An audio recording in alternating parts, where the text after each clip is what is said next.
1, 2, 3.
Welcome, Vilonia Eagle football fans, to Pine Bluff, Arkansas, where your Vilonia Eagles are taking on the Zebras of Pine Bluff. We've got our guys Connor and Steve sidelined for the pregame show. Fellas, you're looking good. Tell me all about it. Well, guys, we're here in Pine Bluff here at Jordan Stadium, home of the Zebras. Here your Eagles are playing the Pine Bluff Zebras. I think we're going to come out with a W here tonight, Steve. Yeah, you know, we got a team that's coming in pretty hot in the Pine Bluff Zebras. Hadn't lost a game. We got a team coming in with Vilonia. They're looking for that first W. Yes, and they're really fired up. They've been going really hard in practice this week. And talking to all the players, they seem really excited, Steve. Exactly, and, you know, it's a beautiful night here. You know, it's not too hot. You know, we're kind of in the shade, unlike the home team. They're in the sun, so we're nice and cool over here. But it's going to be a beautiful night for football. Yeah, it's a great night for football. Sitting in the low 80s here. Should be going down in the high 70s around kickoff time. It's going to be great. Yeah, you know, drive down here wasn't bad. You know, about an hour drive, hour 15 minutes. We ate some good barbecue. Oh, yes, oh, yes. The Woodshed, I believe is what it was called. Yes, great, yes. Great barbecue. So far, so good here tonight in Pine Bluff. We're going to come back and we're going to talk about last week's game. We're going to talk about this game. Corey. Corner is your one-stop shop for all your manly apparel needs. Don't forget to check out their sock collection and Razorback apparel when you stop by. Charlie's Corner, a proud supporter of Vilonia Eagle Athletics.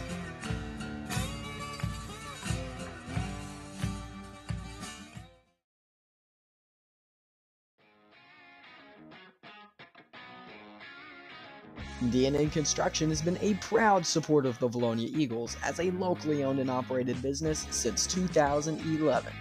For any commercial, residential, and remodeling needs, be sure to call D&N Construction at 501-796-6316.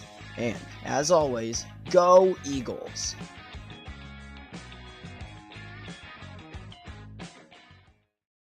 Linda Marie's out on the bypass is your one-stop shop for everything home decor, jewelry, candles, Vilonia Eagles gear, name brand clothing, Hey Dude shoes, and assorted makeup.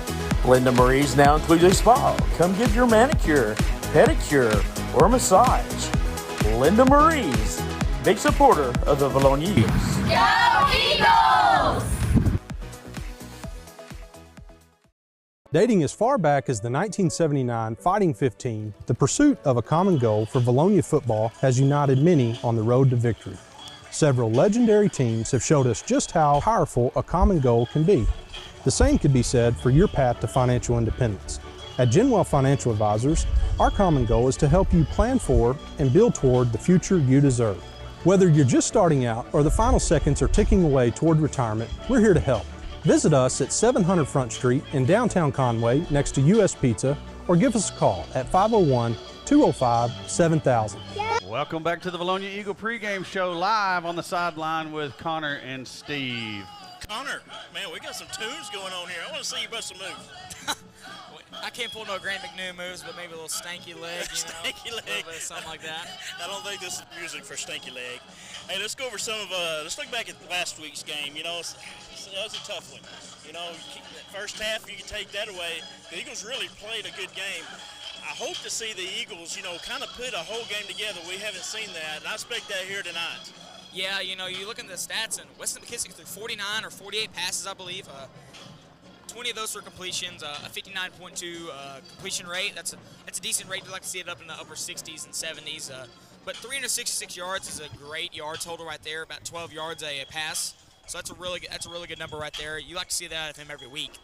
Exactly. Wesley McKissick, not Marshall. Wesley McKissick had a very good game. You know, you talk about that 366 yards. You know, that's pretty good. I'd be happy with that if I was quarterback. Yeah, you know, his quarterback rating, 92.7. That's really good. I mean, you like to see it in the 90s or the hundreds there, and also the 4 touchdowns. That's pretty good right there. But the interceptions are at 2. You'd like to see that at 1 or 0. That's just some little things. I mean, some of that wasn't his fault. Just some of it was defenders made a great play on the ball, and it's just somehow how the A-ball rolls there. Yeah, and you know, if you know Wesley, and he wants to clean that up, and I'm sure he will here tonight. But 4 touchdown passes to some great receivers who had some good yards. Look at Jack Vines, leading receiver. He had 10 catches for 165 yards and 2 touchdowns. Yeah, he seems to be the go-to guy for this offense. Sitting there with 10 receptions. I mean, he's just the go-to guy. If anybody who's over 10 receptions, that's usually your guy that you usually go to, and especially with 165 yards, it's really good. Yeah, and Eli Mosier, 9 receptions for 110 yards. Not a touchdown, but a really good night. Look at Haley. He had 1 catch for 6 yards. Really good catch by him. Zach Nolan, 2 receptions, 17 yards, and he had a touchdown. You know, Zach, I'd like to see him get in a lot more and have a lot of good receptions. That first game, he was lights out. Yeah, he made some really good plays on defense this last game. They were using him a lot more on defense than they were on the offensive side of the ball. Yeah, and John Mason Haley there on that 1 reception. It was a 3rd down conversion, so it was a crucial one for the game. Yeah, right there. Yeah, and you look at Gibson. He had 5 receptions, 57 yards, and a touchdown. Yeah, Gibson's one of the sophomores. He's number 24 for your Eagles. He's been in the backfield a little recently, and also, you know, a little bit of receiving end. Really, we'd like to see him do a really good job tonight. Maybe he can break out and do some really good tonight. Yeah, and Gibson also, you know, back there behind the quarterback in the receiving or rushing yards, he had 7 carries, 15 yards. Wesley, you know, he had 2 carries for 16 yards, and Mosier 3 for 4. Yeah, your leading rusher is the quarterback. not always you want to see that, but especially when Wesley's doing a really good job. I mean, that's what you like to see. He pocket collapsed. He made a good play out of it. Made a good play with his legs. Exactly. They did better with the turnovers this last week. Hopefully they've really corrected that this week, and we will see that tonight. Yeah, 2 interceptions, not 1 fumble or 2 fumbles? 2 fumbles, so 4 turnovers. Maybe if we can just cut that down in half, maybe go 1 interception and 1 fumble, or even just, we'll go for 0, Steve. I mean, that's what we ultimately want here. But just limit the turnovers and make good plays on the offensive end and mix in some run game here every now and then. I think we'll be good tonight. That offensive line is really going to have to step it up tonight against this Pine Bluff Zebra team. They some big guys. Yeah, they run a 4-3 or a 4-2-5, something like that. It's a really strong defensive line. There's 4 guys. The 4 down linemen are really good. But also, you got to watch out for those linebackers. They're going to shoot the gaps too, so you just got to watch out and just you're going to have an extra guy back there maybe tonight at all times. So we'll wait to see what happens. Yeah, that offensive line is really going to have to step up tonight. If we can get that running game going early, it'll open up that passing game, and I think we'll have some success here tonight with that. Yeah, we just need to, maybe run the ball a few times here and there, and then that'll get them thinking, oh, we got to go with our 4-3 package here to put more guys in the box. But all in all, we'll just throw it over the top of them, and we'll get a touchdown with Jack Vines. Yeah, Jack Vines, you expect him to have a big night tonight. Again, along with Nolan, I expect to see him really pick it up here tonight.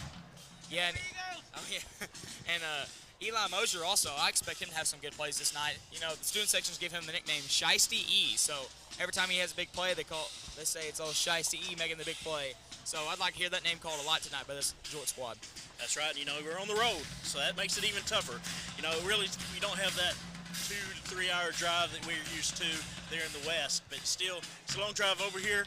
Vilonia Eagle fans are showing up. We got a pretty good crowd here. Got the band here, so it'll be an exciting night. Yeah, it's going to be exciting. I know some of the students coming here for this Georgia squad. Maybe it's pajama night, so maybe we'll show up and show out. I wish I'd have known that. I know. I would have worn mine, Steve. Man, nothing like pajama night. We're going to take a few commercials, and then we'll be back. We'll kind of talk about this Pine Bluff Zebra team. Johnny and Jackie Falks own and operate Vilonia Realty alongside their children with over a century of combined real estate experience. Located at 1037 Main Street across from Centennial Bank, Vilonia Realty is dedicated to offering professional, knowledgeable, and confidential services to all of our clients. We are proud to partner with our community while offering full-service real estate throughout the Central Arkansas area. This includes homes, land, and commercial property. Call Jackie or Johnny, Jill Bonema, or Jared Falks at 501-796-8530. Hi, I'm Mike Matos, owner and funeral director at Vilonia Funeral Home. At Vilonia Funeral Home, we are proud to be locally family-owned and operated. We are more than your local funeral home. We're your neighbors and friends. Vilonia Funeral Home, a proud supporter of the Vilonia Eagles. Are you looking for a pharmacy that does more than just hand out prescriptions in a paper bag? A pharmacist that knows you and your family members on a first-name basis? Well, Vilonia Family Pharmacy is a good neighbor pharmacy located in the heart of Vilonia, offering personal, thoughtful care to its customers. Visit or call today at 501-796-2204 to see why they are so locally loved and trusted.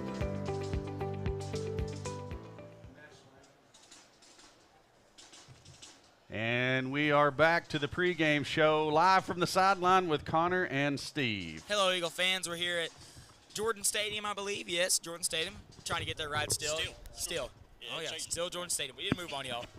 Yeah, we're looking at this Pine Bluff Zebra team right now, and they're coming in. Their quarterback really hasn't been doing really good these last few games, so I think they're going to switch it up today and go with Luke Holcomb, or L. Holcomb, I believe.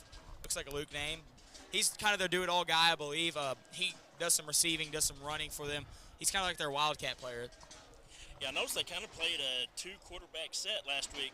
I know, Alan, you watched some game film. Do you think they're kind of having a quarterback battle there? I think they are. They got a new coaching staff in town just this year, so they're 2 games into the season. And really going back to the fact is you got to earn your spot here. So they're testing everybody out in game time situations. With this being such a big conference, they had 2 less preseason games to do so. And really, Pine Bluff coming into the season just one pregame before last week playing Watson Chapel, which was a conference game for them. Yeah, so it'll be interesting to see how they play that quarterback position. Are we going to see two quarterbacks tonight, or just Halcomb? So that'll be interesting to watch. Yeah, he can really do it all. I mean, we've seen some film of him running with his legs, catching the ball from the other quarterback, number 4, Hal. He's a really versatile guy, and that's what you look for in a quarterback. He can do a bunch of different things. Yeah, look in the game last week, he was 11 for 15 for 126 yards was Hal. Halcomb was 9 for 17 for 151 yards. We were going to pause here for the national anthem.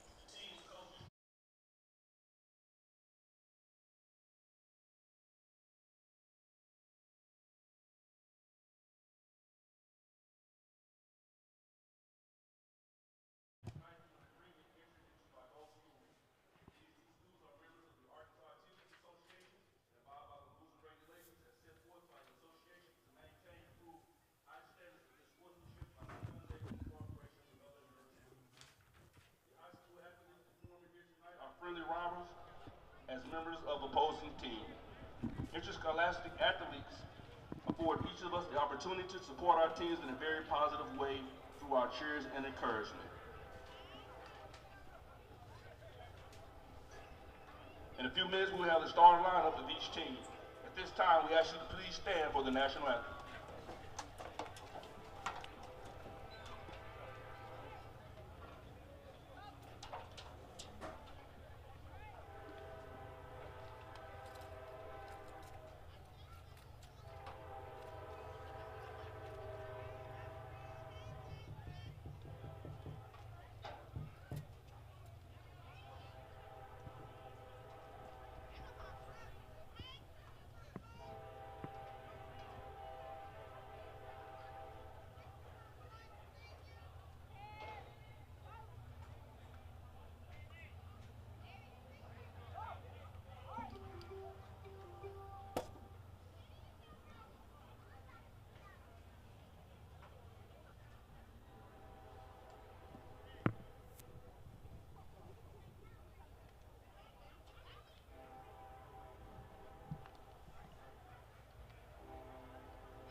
Hey Arkansas, we've done it again with our new two-story home. That's right, a two-story factory-built home with up to 3,400 square feet.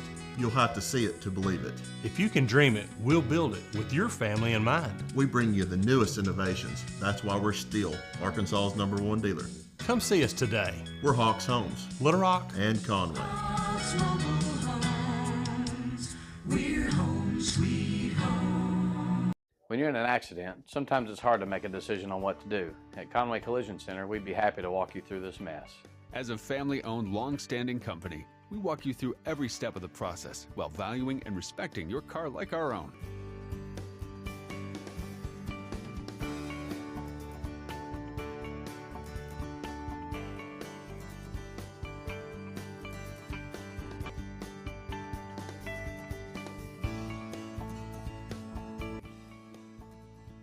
We'll treat your car like our own. Our reputation depends on it. We also treat sleep apnea. Call Lane Family Dentistry. We are a proud supporter of the Vilonia Eagles. Go Eagles!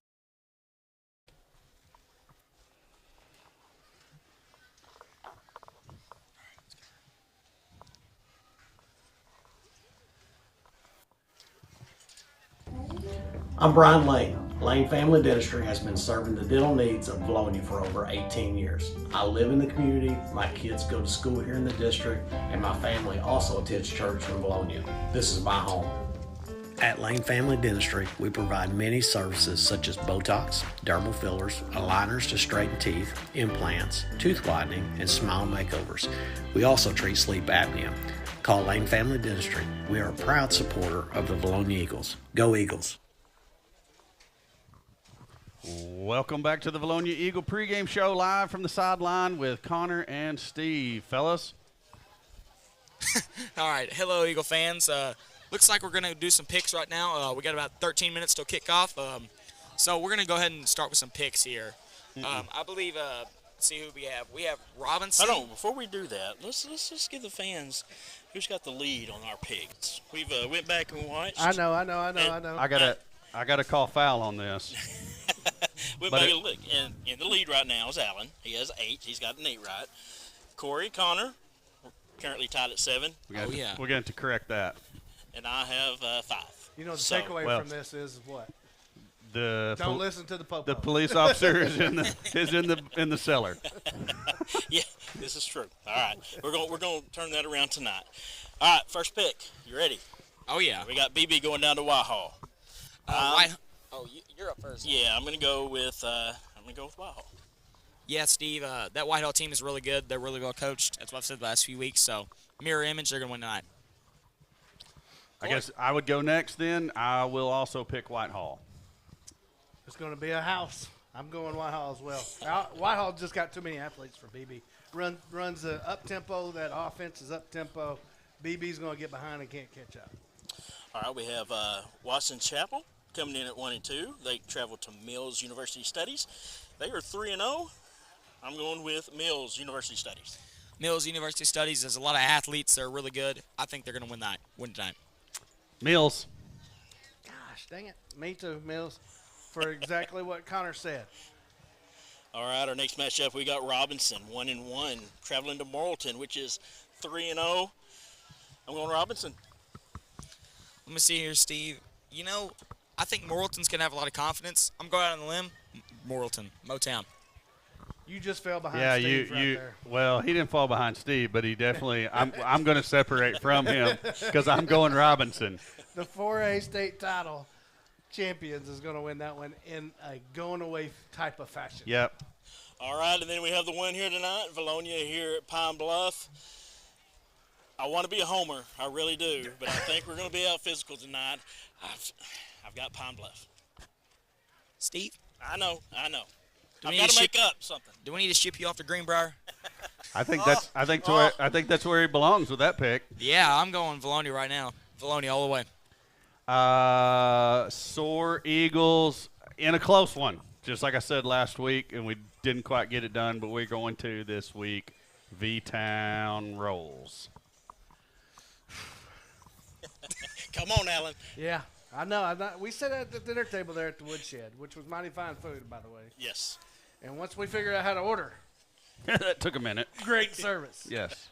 But I'm with Steve. Hey, We're winless on the season. Not that I don't love our guys and not that I'm not a homer. Exactly. We're competing here against the guys, and I'm not going to lose. So.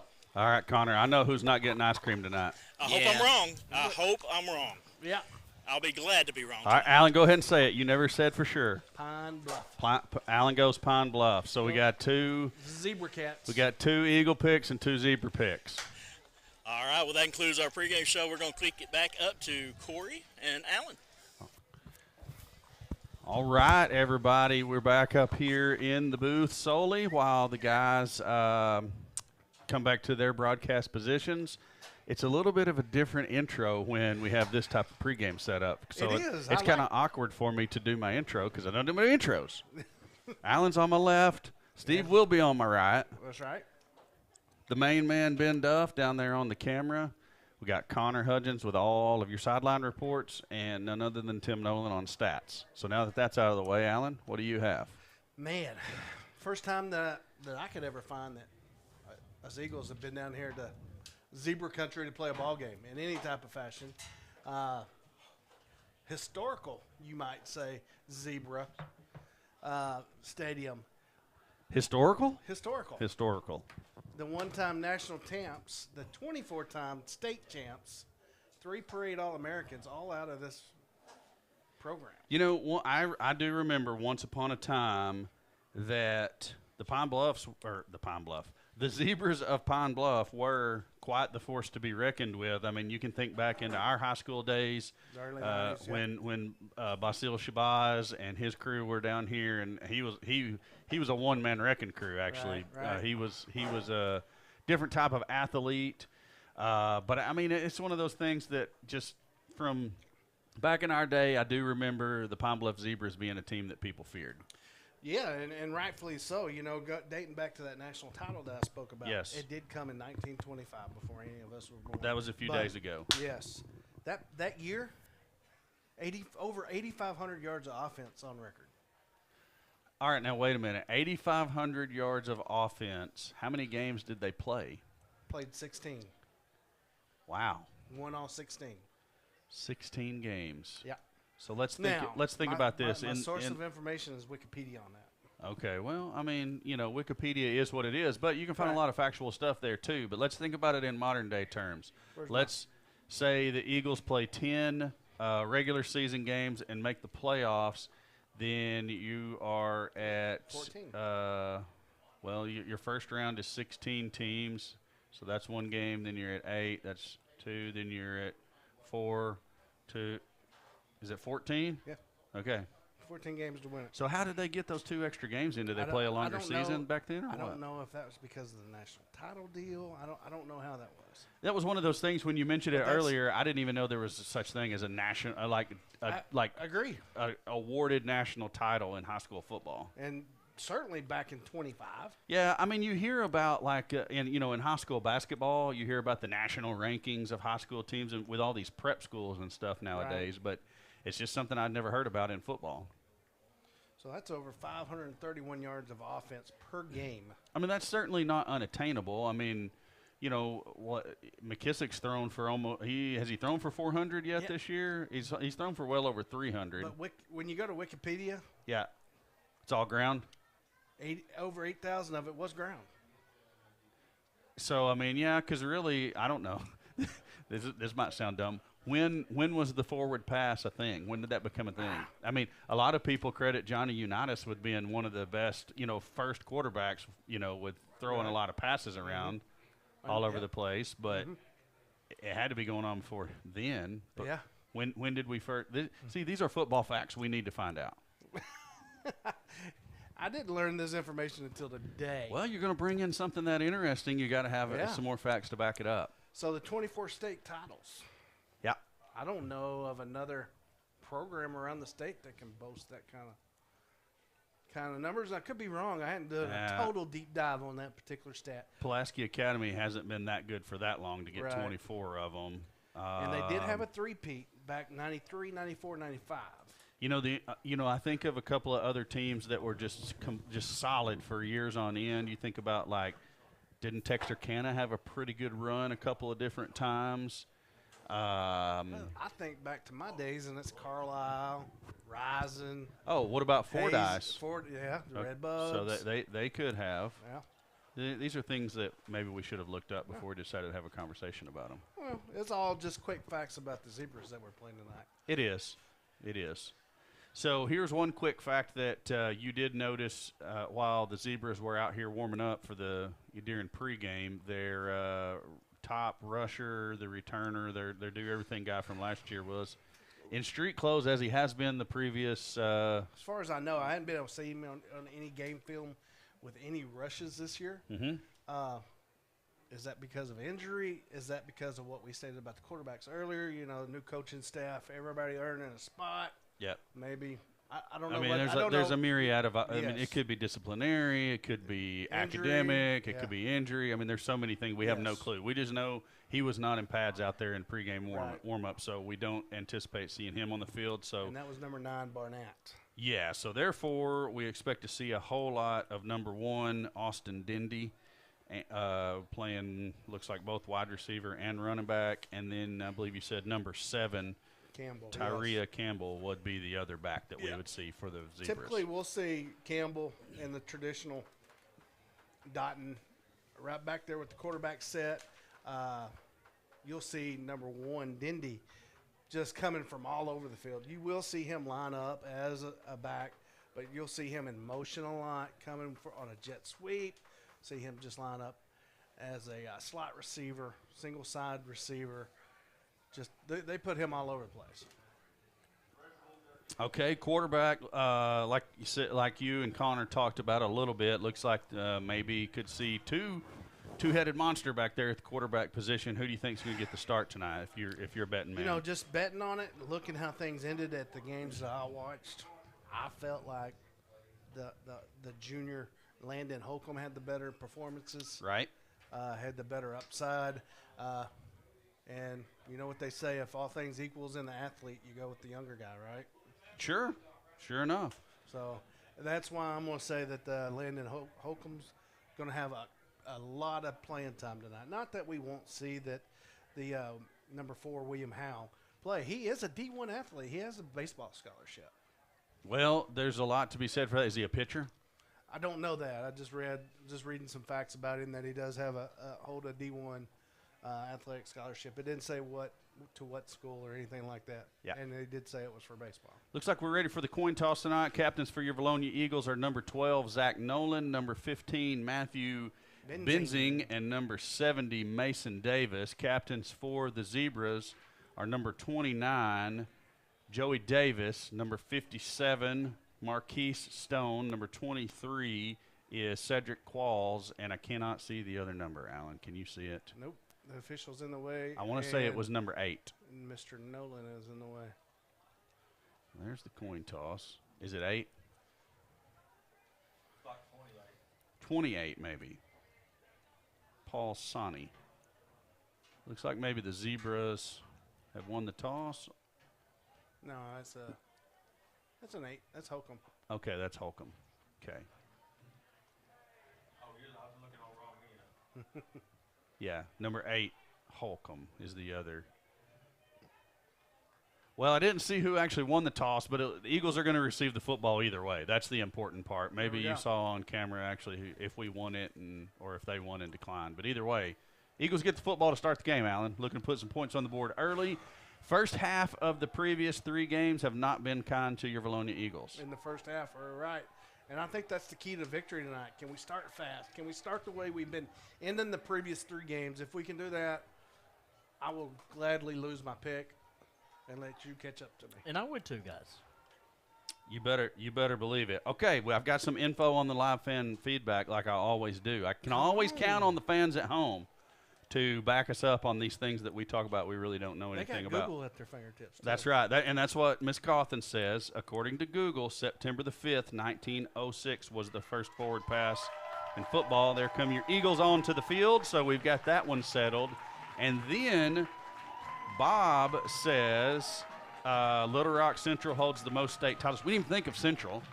I did. Powerhouse. I mean, they were a powerhouse football for a long time. Yeah. Scooter Register. Yeah. Coach Register's still down there. He is the athletic director. I've interacted with him a few times down there, refereeing basketball and stuff. So, anyways, Central holds the most, and then What's they said the number? I didn't get a number, but the running back number 9, Xavion Barnett, he's hurt. Okay. Ms. Cawthon says that first forward pass was the opener for St. Louis versus Carroll College. Bradbury Robinson threw football's first legal forward pass. And Lillard Johnson says, let's go Eagles, and I couldn't agree more as we take the field for the opening kickoff. It's going to be number 24, Cadian Gibson. Number 20, his name was on my tongue and it left me. That's Eddie Flores. And number 7, Eli Mosier back deep for your Vilonia Eagles. Easy E. Shiesty E. Easy E. Hey, why didn't we come up with that sooner? Because I found out about Shiesty E and we started calling him that. Yeah. They both work. I don't hate either one.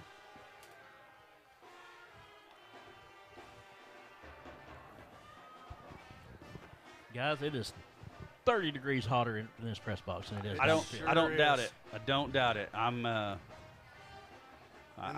with Chris Lee right now. I got the full body sweat going on. Yes. And they've got some hot air blowing in here from somewhere. I think I know where it's coming from. Tim Nolan? No, it ain't Tim. Oh. That's right. That's exactly. Tim's got it right. Looks like it's going to be number 21 to kick it away for the Zebras. Hey. That's Walter Sims. Let me have the mic. Hey, shout out to the Firehouse tonight. They down at the Arsenal. They're watching us tonight. Shut up. Yeah. Tyler Berry's looking for the truck keys. Do you know where you can find them? I know exactly where you can find them, but I can't say it here. Offsides, no flag. It's going to be Mosier at the 22. Mosier's got a lane. Go, Shiesty! Out across the 51-man to beat at the 40. Driven out of bounds at the 30-yard line. They may give him the 29. Great return by none other than old Shiesty E to start the game. That's what we needed. Gives us a great opportunity to get it stuck in there. Bob said he forgot how many championships Central run. It was a bunch. I forgot about them. I can't even believe we didn't think about them. Hey, Bob, check Wikipedia. Go to Wikipedia, search Central High School. Go to their athletics section. Eagles will send 4 receivers. Hey, we've not seen this set to the top, 1 to the bottom. I would kind of expect 1 to come in motion. We'll see. Nope, McKissick takes it. It's going to be the screen pass to Gibson. Nolan with a block. Gibson needs to run through that initial tackler. Tonight's not tonight to be hesitant. Loss of a yard, 2nd and 11 is what the Eagles will be looking at. Did you say a loss of? Oh, actually, they moved the stick. Gain of a yard, 2nd and 9. First time I looked down there, it was behind the There marker. he is. There he is. Oh, we had Nolan breaking over the top. Vines on the reception. It should be enough. Let's see. Definitely is a Southern Tees first down. And who was open over the middle? That was Zach Nolan coming out on the deep post. Safety we got two safeties over the top. Safety was staying to the inside, so we had outside leverage there. McKissick to Gibson. Gibson stretches out and makes the catch. That's going to be a pickup of about 7 yards. Out to the – God, I've got a really terrible angle here. I can't tell if they're at the 11 or the 12. Well, let me tell you. They're at the 13. Okay, then. I'm just saying that. I don't know. The scoreboard says it's on the 14. McKissick, handoff to Mosier. Mosier makes a cut, makes another cut. Finally decides to lower his shoulders and get upfield. That's enough for another Southern Tees first down. All the questions. Oh, from people on your phone? Yes. It's okay. I wonder why you weren't talking. Sorry. That's all right. You know I can't. I'm looking the other way. I'm not looking at you. McKissick empty backfield. Now he's got to get out of there as those big boys from the Bluff are chasing him. Oh. Throws an interception at the 1. He'd like to have that one back. back. He'd definitely like to have that one back. That might be one that you'd be better off just to throw away. Throw it out of the back of the end zone. 30 state titles for Little Rock Central. This is actually a Zebra fan interacting with us. Oh, yeah. thank you, Zebra fan. Yeah, hey, he says he appreciates us. We appreciate you for watching. We will go and let you know we tend to be homers sometimes, so don't hold that against us. Actually, the Zebra player that made the interception stepped out of bounds at the 2-yard line. He caught it with his heels on the goal line. It was almost a touchback, but he decides to bring it on. He had to bring it on out, I suppose. Who's getting the start back there? Holcomb. Holcomb's going to get the start in the quarterback spot. He's a good runner. He's got a good arm. It's going to be quarterback keeper around the right side. Had a lot of us fooled, including myself. I thought the back had the ball. He's going to take that up to the 9. Hey, you got to be gap disciplined tonight with him. I mean, he's a lot like Morrilton. He does have a big arm. He can sling it down the field.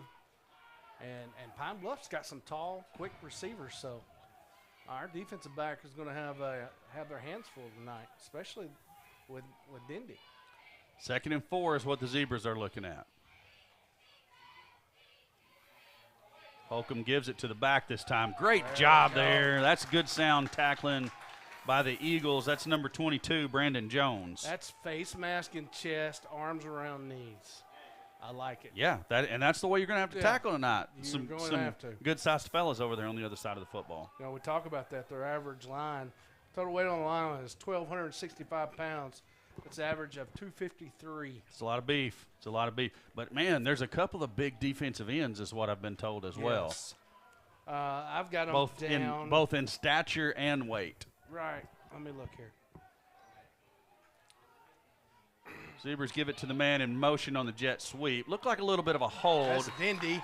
Dindy will be ran out of bounds for a loss. It should bring up 3rd down and 5 or 6, depending on the spot. I'm sorry, 4th down and 5 or 6, depending on the spot of the football. So, you know, after the Holcomb run on 1st down to get it off the goal line, we've pushed them back both times on 2nd, 3rd, and now 4th down. I love the start by the Eagle defense. I mean, I love what was going on with the offense until the interception, but the start by the Eagle defense was fantastic because, like we said, previous games, we've kind of been a little bit slow to get things going. Not the case here tonight. I like it. Mosier is not. Okay. Mosier is the up return man. Vines is deep. That is a very high snap. I see why they were shallow now. Takes an Eagle bounce, and it continues to take an Eagle bounce. Eagles are going to get the football at the Zebra 30. Wow. What a place to start. Steve, what are we going to do here? We're going to try to take it down to Connor on the sideline. We're going to give him just a second to get himself set up for a little bit of a sideline report. And Connor, whenever you are ready, we will go with the Lawrence Family Hardware sideline report. Eagle defense comes to play on the first series. Oh, yeah, Corey, I am set and ready down here on the sideline. The Eagle defense, they're coming out firing on all cylinders. You got number 22, Brandon Jones, coming in there making some good tackles. Dalton Ellis filling some holes. We're doing a great job right now. I like what I see. McKissick has the ball. He's going to throw it wide to Gibson. Gibson's hit immediately. Going to pick up a couple. And let's see, looks like about 3, so should be 2nd and 7. Just let me know if you think I need to turn his mic on. Maybe just a little. No, I don't think you need to turn it off, but maybe down just a smidge. Let's turn it down over there. Let's leave that up, turn that down. McKissick empty set. Screen pass, Vines. Vines turns upfield. Tackled from behind. He's going to be very close to a 1st down. Let's see, and it is signaled a Southern Tees 1st down at the 20-yard line. What I like about that particular tunnel screen right there, we didn't get so much to the middle of the field. We stayed outside. Yes, I'm with you. He made the catch and then got upfield. He wasn't trying to push it back to the middle. I think where that defense is funneling from. I think that's been maybe some of our issue with that play thus far this year. Gibson gets the call out of the backfield off left tackle, and he drags a defender down the field, picks up a good chunk of yardage. Let's see where they put the football down. Steve, do you think they know we picked against them? I hope so. I'll pick against them now. I hope it made them mad. Absolutely. 7-yard pickup by Gibson on the carry. Kanan Shaw checks into the backfield for this play. It's going to be McKissick to Vines. Vines looking for running room. He's spinning out of tackles and staying on his feet all the way down inside the 5, down to the 3-yard line. That's another Southern Tees 1st down. Bring up 1st and goal, and You know, after the catch, that was heart and desire wanting to make yardage right there. Eagles bringing in some bigger bodies. Looks like they're going to go with a tight formation. It indeed is going to be, I believe, Vines lined up in the quarterback spot. Vines going to try the right side. Nothing doing there. Tackled at the line of scrimmage. 2nd and goal from the 3. We trying to slip that one in on the skinny side. Yeah, I'd say. Hey, let's go to the field. Let's give our athletes some room to operate there. Going to stay with the same set.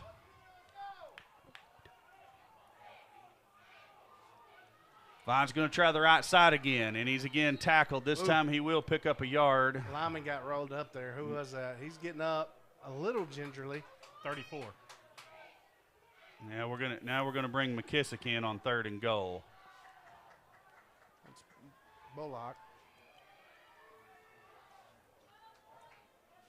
So it's McKissick with Gibson in the backfield. 2-by-2 receiver set. McKissick's looking to the coaches for some additional information. Nolan in motion. McKissick looks left. Slips a tackle. Throws. Nice. Touchdown V-Town. Shiesty E. Mosier. He just found a gap in the defense and sat down, showed McKissick the numbers. McKissick split the hairs and great job by Wesley to evade not one but two tackles and throw a dart to Eli Mosier. Eagles lead at 6-0. I think it's the first lead of the early going in the game that we've had this year, right? Yes. Eagles running on the last blocker for the PAT. Vine says we're still short.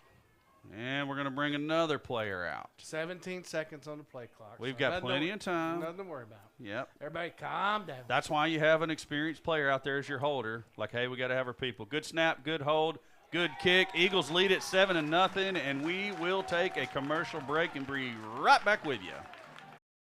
Johnny and Jackie Folks own and operate Vilonia Realty alongside their children with over a century of combined real estate experience. Located at 1037 Main Street across from Centennial Bank, Vilonia Realty is dedicated to offering professional, knowledgeable, and confidential services to all of our clients. We are proud to partner with our community while offering full-service real estate throughout the central Arkansas area. This includes homes, land, and commercial property. Call Jackie or Johnny, Jill Bonema, or Jared Fox at 501-796-8530.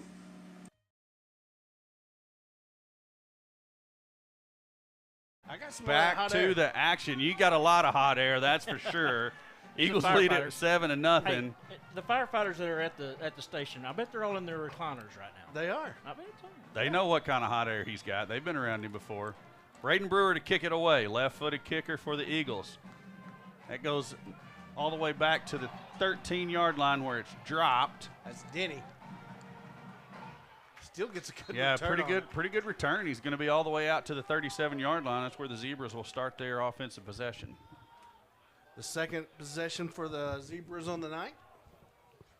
Man, I like what I've seen so far. We get got a whole game going here. First yes. half. Yes. I think our down marker guy don't realize what he's showing. He did that to us on the last possession because I looked down there to make sure I wasn't going to say the wrong down again, and it was saying 4th down after we just completed a first down pass. So that's okay. It's not every time you get the hardest working chain gang in the state of Arkansas. I know, it's hard to beat that crew. I was wondering when it was coming. Hey, I got to work it in at least once. You think we could sub them in tonight? I would sure love to. That's a good little RPO. Uh-oh. He's got the edge. There's a hold. Yeah, it's coming back. I saw the hold. Mosier just needs to go back to the field. Yeah. Because that's a big pickup right there. It is.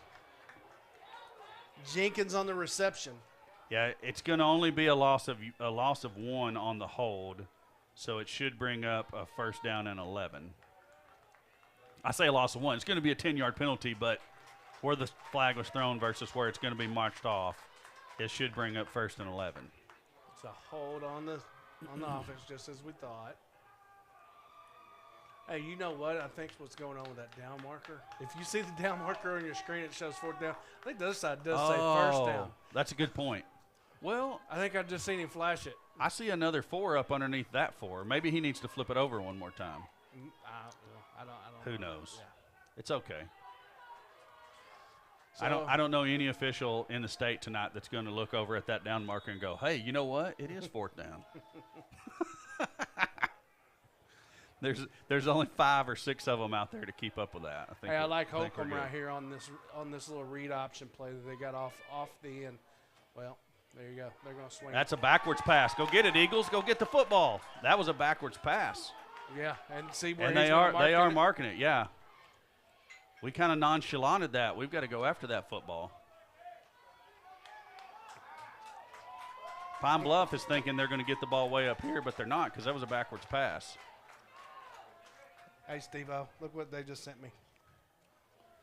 Well, that's typical. That is typical firefighting right there. If you ain't washing a fire truck, you're in your recliner. Fellas, after the backwards pass and the loss of yardage on that, it's going to be 2nd down and 22. See, now there's a 2 showing on the backside of it, though, Alan. Yeah. A little bit of pressure out of the backfield. That's another hold. Oh, he should have had that. Yeah, we should have had a hold in the backfield, though. But I'm sorry, Crutchfield. Yeah, that was a bomb by Holcomb, though. Goodness gracious. Yeah, they got an arm in pregame. The 2 quarterbacks, they were warming up, and one was on the goal line and the other was down on the 50, and they were playing catch. Just playing catch. Wow. All right, after the incomplete pass, the Zebras are looking at 3rd and 22. Eagle defense needs to hold right here. This is one of those situations where I think you tell people, don't let anybody get behind you. Well, know where the first down markers are at. Anything in front of that's good. A cover 3 here. Holcomb wanted to load up and throw it deep again. He's pointing deep. Another hold. And I would say we're going to decline that and take the 4th down. Did they actually throw it? There's a flag back here in the backfield. That's why I called it. And Holcomb lost his helmet on the play, I believe. Well, that's going to be a 4th down. He's going to get to set a play anyway. Yeah, I see Coach Langro telling the official we do and definitely indeed want to decline that penalty. It'll bring up 4th and a long ways for the Zebras. Should bring on the punt team.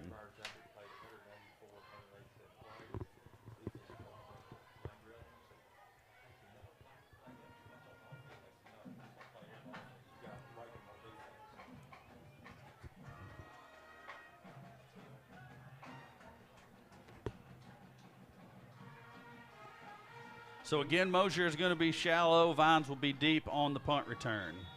Sims back to kick for the Zebras.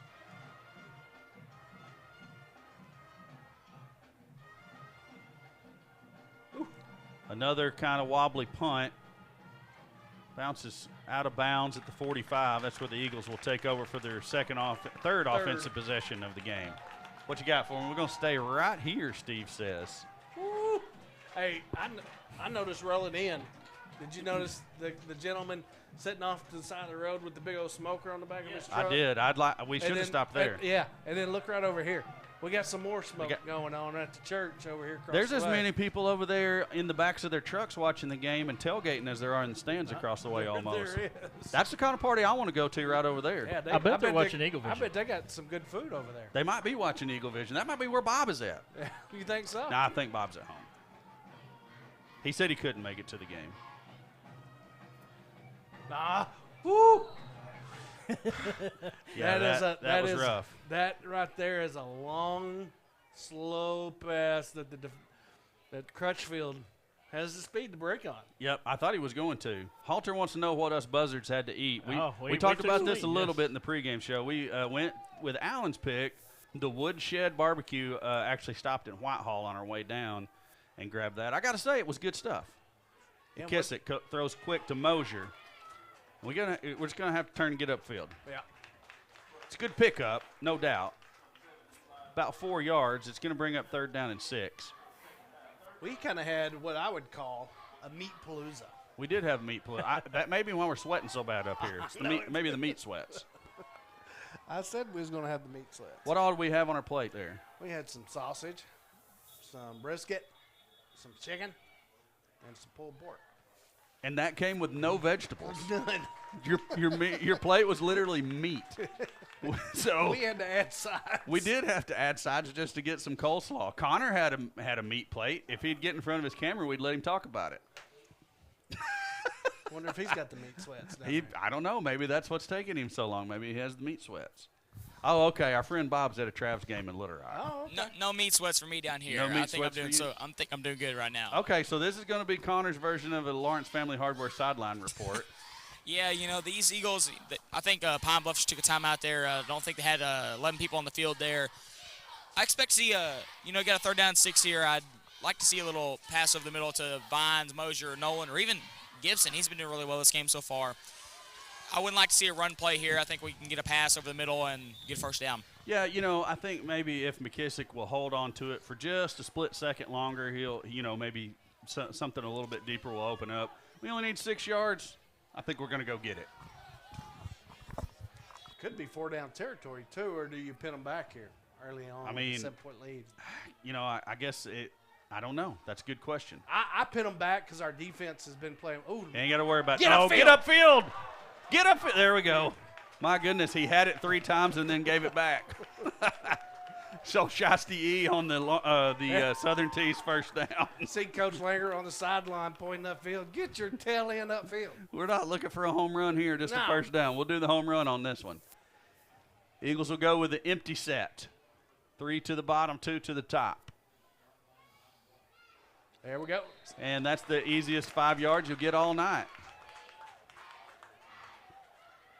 Now, this is where you take a shot. Yep. Your side of the field, 1st and 5.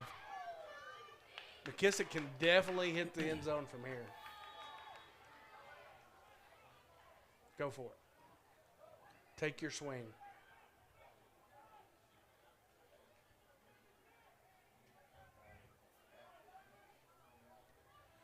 Just no air movement in this box. None.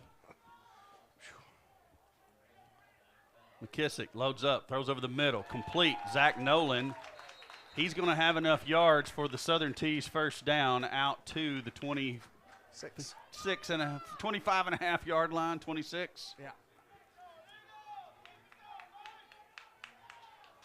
And the receivers just pushing the defenders upfield and stopping, turn around, showing the numbers. McKissick's, it's easy. 2 defenders switch sides of the field for the Zebras. McKissick looks left, comes back to the right. Tunnel screen, Vines. Vines does a good job to split defenders. He has blocking in front of him. Is at the 10, pushed out of bounds at the 5 yard line, and that'll be another Southern Tees 1st down. I don't think Pine Bluff seen that screen. They certainly didn't see him go whoop in between 2 would-be tacklers. Here comes your heavy set again.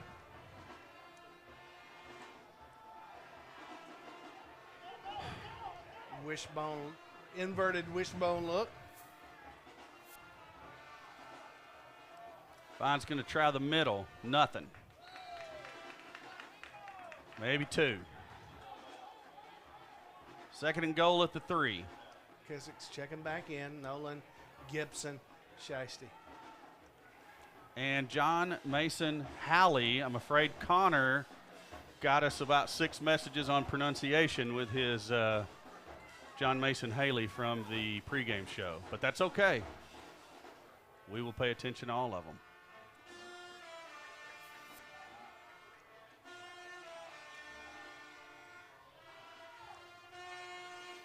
McKissick brings Gibson back into the backfield.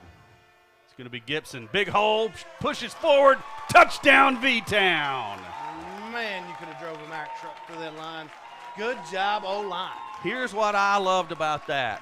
Saw the tackler at the 1, squared him up, went shoulder pads into the chest, and drove him right back into the end zone. That's a grown-up move for a sophomore running back. Hey, I tell you what. And he's not a big fella either. I know we're still in the 1st quarter. 2:45 left in the 1st quarter, but how things would have been different if we would have started each and every ball game like this. Amen. Kick is up. Kick is good. Eagles lead it by a score of 14-0, and we're going to take a commercial break.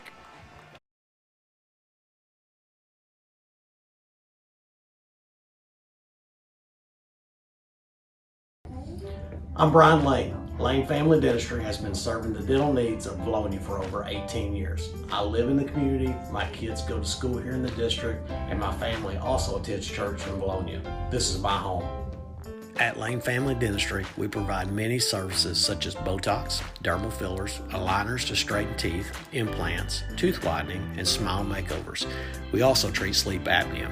Call Lane Family Dentistry. We are a proud supporter of the Vilonia Eagles. Go Eagles!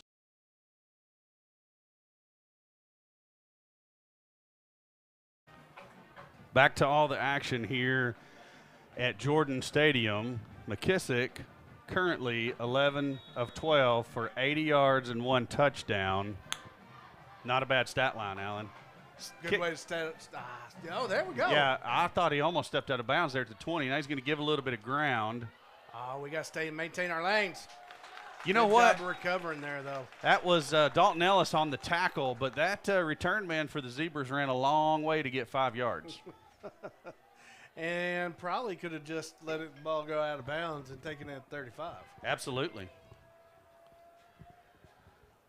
So they actually mark it at the 26, give him 6 yards on the return. Eagle defense comes back out, seeing if they can continue their trend of stops tonight.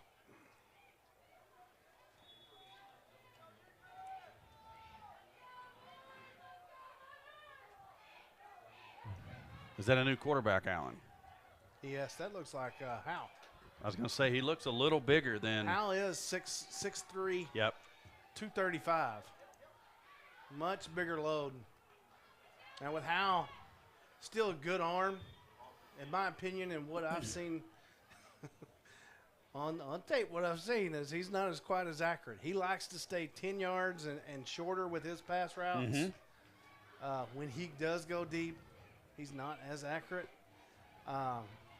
But we didn't see Holcomb come in and do a whole lot of much. That's right. That's right. So Dindy's in the backfield.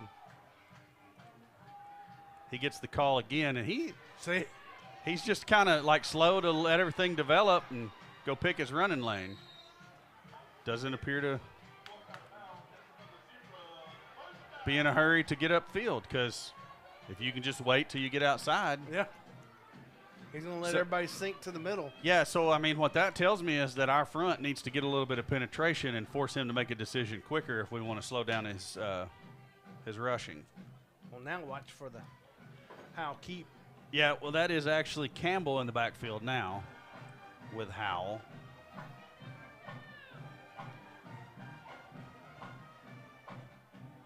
Going to be a quick screen to number 5, and they say that the ball hit the ground. No, they're going to call it complete. His knee was down. Okay. Loss of 2. Should be 2nd and 12 now. Is the zebra black with white stripes or white with black stripes? Inquiring minds want to know. I think they're black with white stripes. What do you think, Alan? I think they're white with black stripes. How did I know you were going to say that? Because you said the other. I know. Pretty much, exactly. I don't have a clue. Campbell. Picking and choosing his running lanes. A real physical runner. Gibson, Skylar Cole. There was one other Eagle tackler there. I'm sorry. It might have been Dalton Ellis.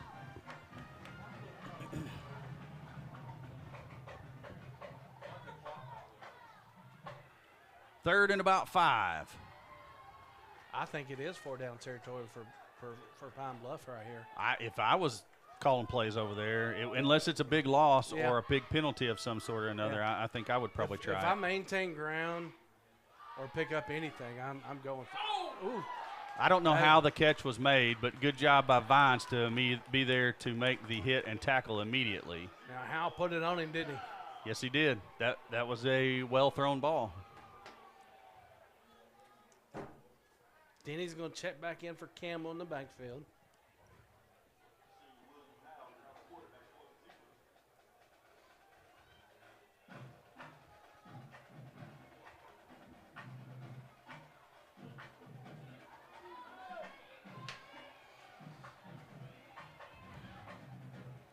On the play clock. Now it's down to 6. Wow. I just got 13 out of my mouth. I know, it was quick. Dendy breaking tackles. Good first Picking down up run. yardage. Yep.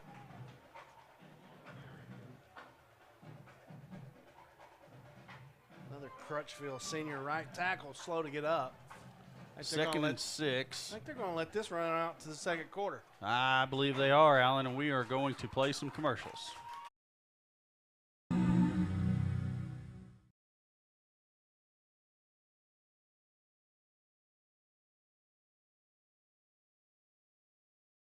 Hey Arkansas, we've done it again with our new 2-story home. That's right, a 2-story factory-built home with up to 3,400 square feet. You'll have to see it to believe it. If you can dream it, we'll build it with your family in mind. We bring you the newest innovations. That's why we're still Arkansas's #1 dealer. Come see us today. We're Hawks Homes, Little Rock, and Conway. Hawks Mobile Homes. We're home, sweet home.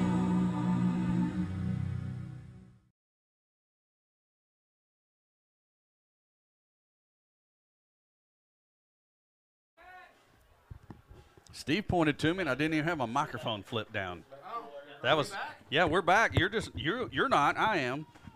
Whew. Yeah, we're talking about how nice and toasty it is in here. We may have to change out the foam on these headphones. Are you sweating that much? Yeah. Yeah, we've put Steve's little portable fan in the door now, trying to suck some cool air in. Our friends from Y107 threw the door over here, though. I feel bad for them because it's got to be super hot in that little box. Yeah. Because their window didn't open either, did it? No, they just didn't have one on the end. They've got. Oh, so they have some ventilation. They got a okay, little bit. they may be better off than us. Yeah. Second and 6. Eagles need a big stop here. That's Hal gonna be gives to Dindy. Dindy on this jet sweep. Go get him. Mosier was there. A couple of other Eagles chase him out of bounds. It's going to be a minimal gain, if any. Read the belly button, get through him. Looks like it's going to be a yard pickup. It'll bring up 3rd down and 5.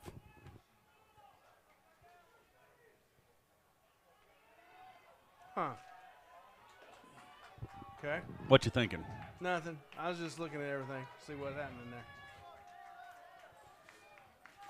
Here we go. Eagles need a big stop. We need 2 of them. Yeah, I was going to say, I think you were definitely in 4-down territory now. Hal's going to throw it.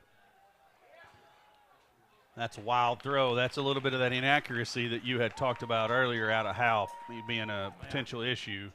But definitely within his range. I mean, that was under 10. That's where he likes to complete them. Yeah. And it makes sense. He's going to swing. He likes to swing it wide. The receivers like to push their. I mean, you're worried about their speed. Yeah. What, did I go all crazy on you? Yeah, we're trying to compute. Okay. So you're worried about the speed of the receivers. So you're giving them a little bit of cushion. So off the line, they'll push you back. Hal throws the short passes. 4th and 5. Just like that right there. Incomplete pass. Eagles will take over. This Eagle defense has really come to play. And they have, but. That's a drop. Yes, that's a drop. That one should be caught. That was an errant throw. Yes. So, yes, we did hold, but we had a little bit of luck on our side as well. We got to learn their tendencies and what they're trying to do, and what Hal is good at is everybody being worried about that receiver speed, giving them cushion, pushing the defenders back, him throwing the short completions, and letting his athletes go make plays.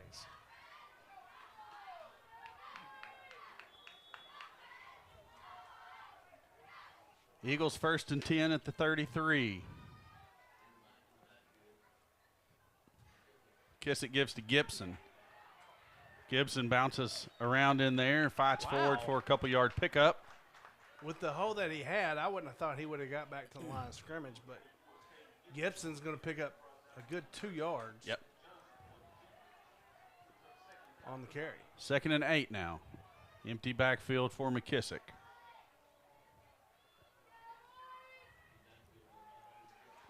McKissick's got to roll. Yeah. I like that throwaway. They're going to pick up Pine Bluff. No, they're calling that on us. Yeah, they signal a hold on the Eagles. Shaxty Eve was the one who got just hammered in his route. Well, apparently the officials saw differently. Okay. Did you see what the initial indication was? Well, the one guy from the far side comes running in, like holding his hand and pointing backwards towards the Eagles, but now they almost look like they're trying to mark it off against the Zebras. Holding, nope, he's pointing to us, and the coaching staff of Pine Bluff saying back them up. Yeah. I missed the holding as well. They called holding on Mosier, the guy that got tackled in his route. Interesting.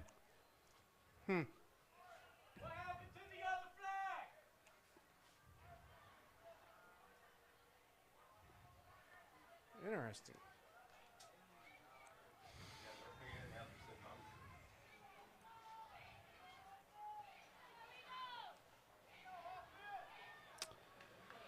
Well, after much debate and discussion, the Eagles are looking at a 2nd down and If that was a holding on us. 23. That happened at the 33. That wasn't Mosier. Mosier was halfway in his route. Mosier's over there talking to the official saying, watch this guy holding me. Well, they had to obviously call that on somebody else. Well, and he doesn't get held this time, and now look at him wide open across the middle of the field, and he's got room. He's at the 50, the 40, down to the 30-yard line, and that's what happens when you don't get knocked down out of your route. You get a huge gain. Shiesty E, Southern Tees, 1st down. Wow. That'll get you out of a pickle.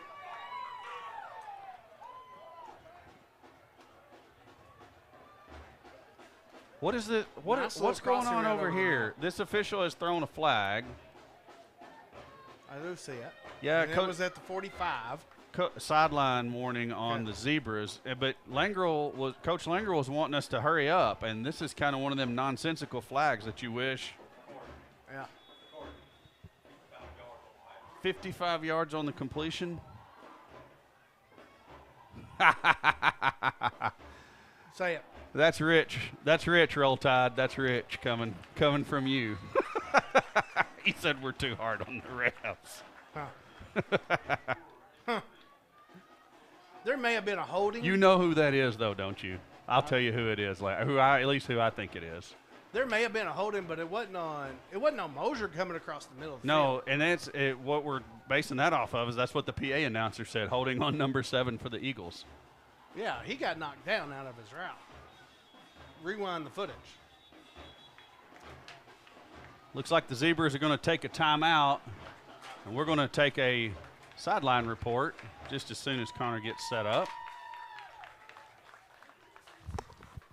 Yes, now we'll go with the Lawrence Family Hardware sideline report. Connor, Eagle offense getting a little stuff going here.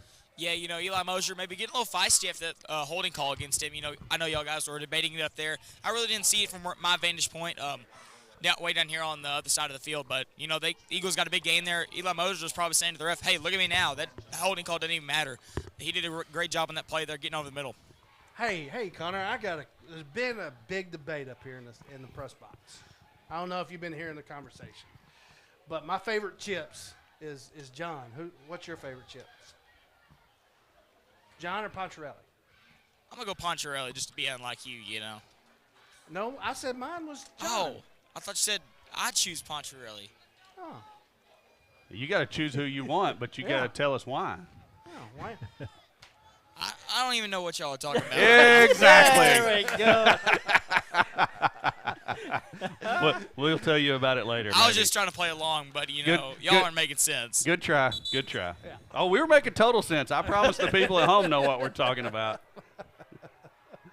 Oh, hey, Halter says we need a raise. Double of nothing is still nothing, though. That's right. No, hey, they feed us well, and we enjoy what we do. Yeah. Empty set for McKissick this time. Looks right. He's going to keep. No. That was a bad idea. That hole closed up quickly. There was a gaping gap there, and then there wasn't. Oh, hey, we got a young listener that says Ponch was her favorite, hands down. So she's watched some chips from back in the day, apparently. One of the greatest shows ever about great people. California. Steve, True heroes. Steve, I want. I need Brad to buy a motorcycle, and I want you to ride around town with your shades on. I'll do it. Yeah. But you need a lot more tan. That ball's batted down at the line. It looked like it was going to be to Mosier, who was coming open out of his break. Instead, we are looking at 4th down and 7. Wow, we got there quickly with all the chip conversation. We did. Halter says the blonde lady cop. Yes. I forget her name. McKissick rolls right, trying to stay away from that rush. He's got Vines, and he underthrows it. Looks like maybe it slipped out of his hands. Yeah. Eagles will turn it over on downs, and, you know. Vines open. He's going to work. Yeah. I would love to have went ahead and punched that one in, took a 3-score lead here, but, hey, just wasn't in the cards. My defense, though, tonight. Zebra's 4th possession. They finally made a drive of it. We stopped them on 4th down. So, but still, we can lean on that defense tonight as the game has come to this point. But still a goose egg on the board. That's right. That's the most important part. That's Let's right. keep that up there. And they can drive all up and down the field as long as they don't cross the goal line.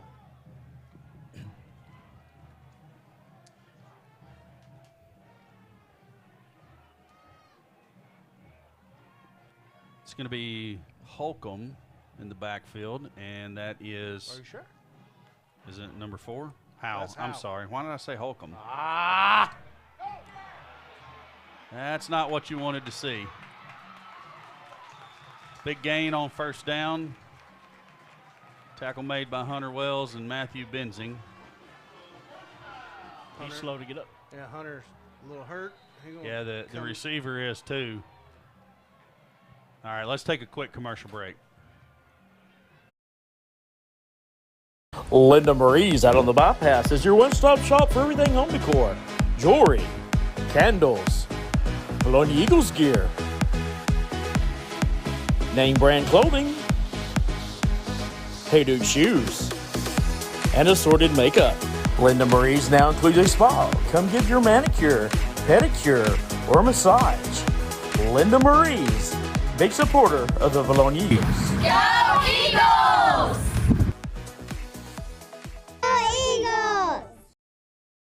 Dating as far back as the 1979 Fighting 15, the pursuit of a common goal for Vilonia football has united many on the road to victory. Several legendary teams have showed us just how powerful a common goal can be. The same could be said for your path to financial independence. At Genwell Financial Advisors, our common goal is to help you plan for and build toward the future you deserve. Whether you're just starting out or the final seconds are ticking away toward retirement, we're here to help.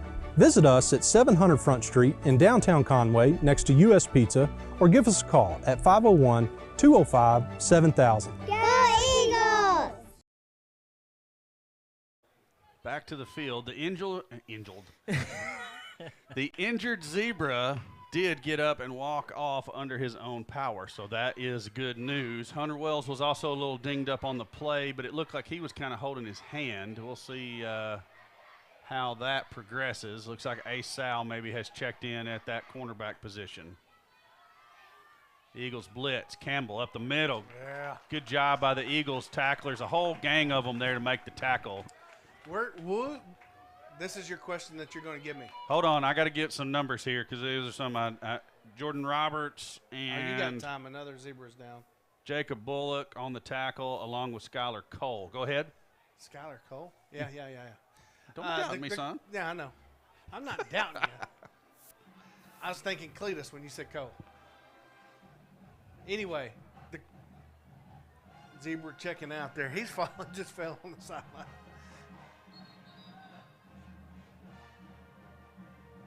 Just weird how that all went down. I don't know if you got to see any of that. But, I mean, what constitutes 12 men on the field? Blaylock? Play clock. Oh, Yeah. okay. So they took a timeout, and we're going to take a commercial break.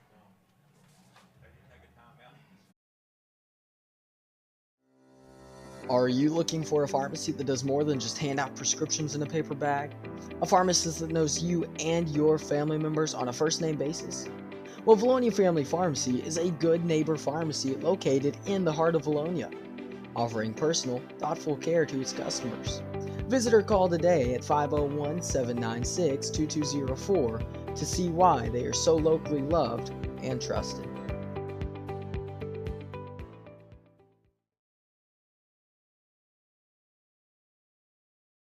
I mean, it kind of looked like a full crappie flop. Are we live? Yeah, we're live. Okay.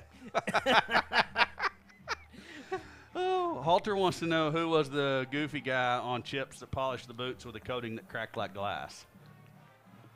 Oh, he stumped. I don't know that one. I don't know either. I just remember the main two. Yeah. John and Punch.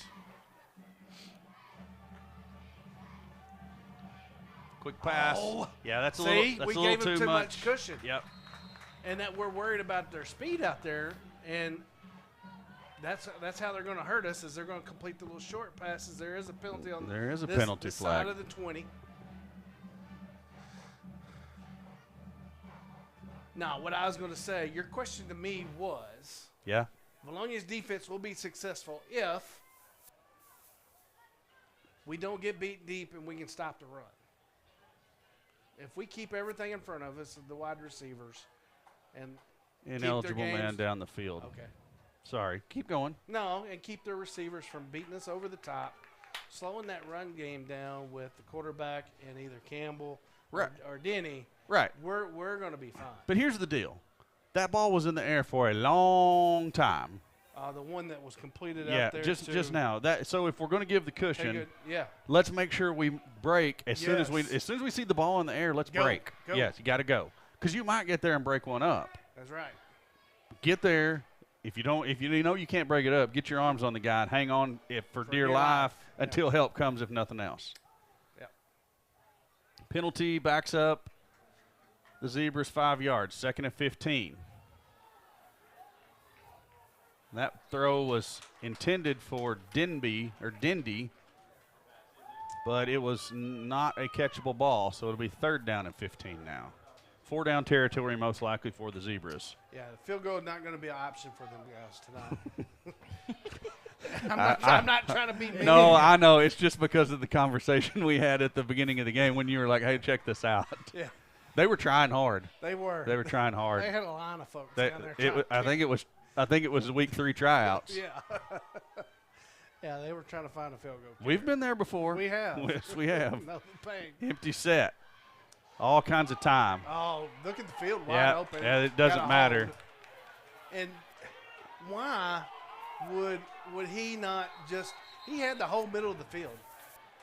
I mean, he kept his eyes up trying to make a play downfield, but go get a first down. Yeah, I think he's looking for the home run. Yeah, he was. Go get a first down. So let's see, a short gain. It's still going to be fourth and long, and it's decision time on if Coach Langer wants to back them up or take the fourth. But, I mean, look where the flag is. It will be 3rd and a mile. Now, the only thing you have to worry about then is the over the top. Yeah, the deep ball. Yeah, That's Coach Langer says to back them up. Yeah, well, I go cover 4. Yep. Cover 25 here. Yep. And everybody get at the first down marker and make a fence. So the ball should be placed down at the 45. The first down marker is sitting at the 12, 13. Tim, can you? I think it's 40, 3rd and 40. 3rd and 40. We'll go with that. That's a nice even number. Yep. That's not right. 32 is not right. No. 35? Okay, 3rd and 35. All day again. This time we are in position. Hunter Wells with the interception at the 2-yard line. That's what happens when you just throw it up and hope for the best. Yes. Great coverage by the Eagles secondary that we just was talking about. Hey, let's grow up and make some plays. That's growing up and making a play right there. That is. He had perfect position. He was right there on the inside hip all the way with the receiver. Howell throws it up. Wells makes the interception. Now, here's what you got to do. Get yourself a little bit of breathing room right off the bat, number 1. Yes. Is it buzz shot time? It looks like it's empty backfield time. Okay. They showed their hand. They did show their hand. Is he still going to do it, or did they call it off? 8 seconds on the play clock. Man in motion is Gibson. They still. McKissick throws. And John Mason Halley takes a shot.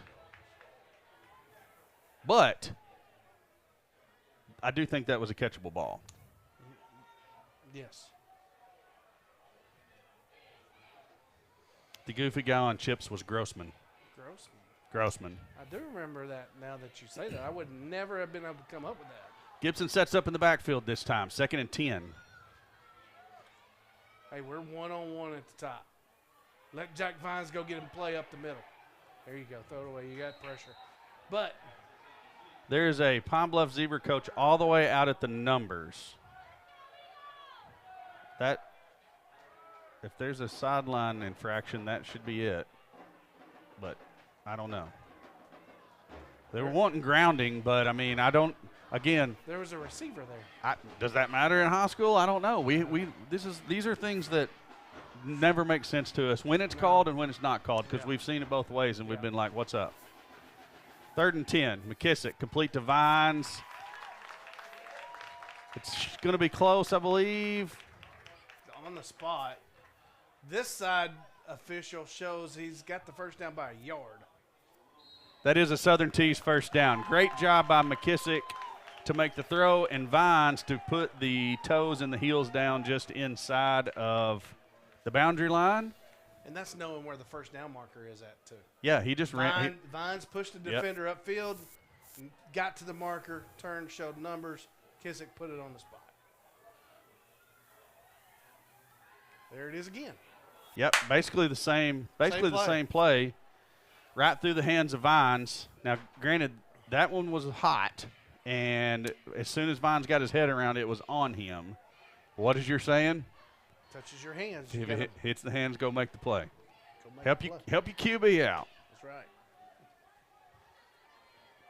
2nd and 10.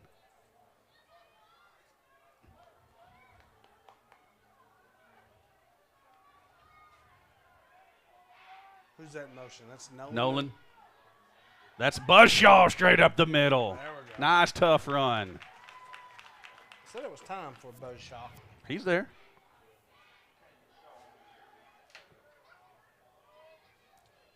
Six-yard pickup, bring up 3rd down and 4.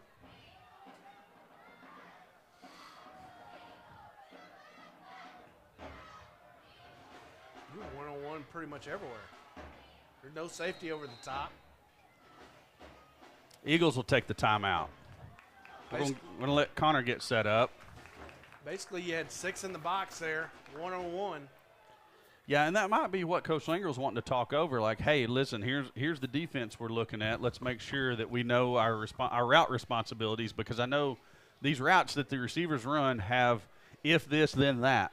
Some of the trees do. So, anyways, that could be what it is. Connor, Lawrence Family Hardware sideline report. Yes, Corey, we're down here. Got a little 3rd down and 4 here for your Eagles. Corey, what do you think they're going to run here out of this timeout?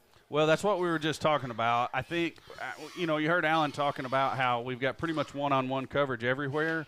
And I remember back from when Connor was playing that a lot of the routes that they run will be based off of what the defender does. So if he presses you, you do this. If he backtracks, you do this. And then certain situations dictate other things. So, I mean, I think we're at least a couple of receivers, we give them those option routes. And let's see if they can get open and go make a play. It's definitely going to be a throw, though. And we don't have the numbers in the middle either. No. So, put it in the air, something in the flat, know where the marker is, make a catch. Empty set for McKissick. Gibson in motion across the formation. No, they got help. Let's go field side. Screen pass to Mosier. Mosier Get making outside. guys miss. Gets outside. Out to the numbers. Tackled at the 30. Fumbles the ball, but he was down. And what I didn't care much for was the extracurricular after the tackle when he was already on the ground. Was a little extracurricular. There was a little extracurricular, yes. Man, you always pick the hard words to make me try to say. Dadgum you. Southern Tees first down on the play. How about that? That's what's important. That is. Should I say that again? Southern Tees first down. Yeah, I think you missed Steve it. didn't follow. He didn't play my little graphic. Where's the stump? We're waiting on that. First and 10 for the Eagles at the 30. I know where it's at. We're going to shut off your microphone. Gibson off the left side, big hole, nice running room, going to pick up 8 yards on the run. Nice little hole. Second and 2 for the Eagles. Guys, you can tell there's a lot more energy with this team tonight. You're just not, you Had to felt be a that slow. Yeah, had to be a different week of practice, preparation. You're right, Steve. It's just different. Whatever it is, I like it. We should put it on repeat. McKissick to Vines. Vines gets a good block out of Nolan and picks up enough yards for another Southern Tees first down. And we are matriculating the ball down the field. Now who's using the big words? I practice that one in the mirror. But we're matriculating it. What? You said you got to practice that one in the mirror? Yeah, I got to practice that one in the mirror. Through the air is what I'm trying to get at. Yeah. Empty set again for McKissick.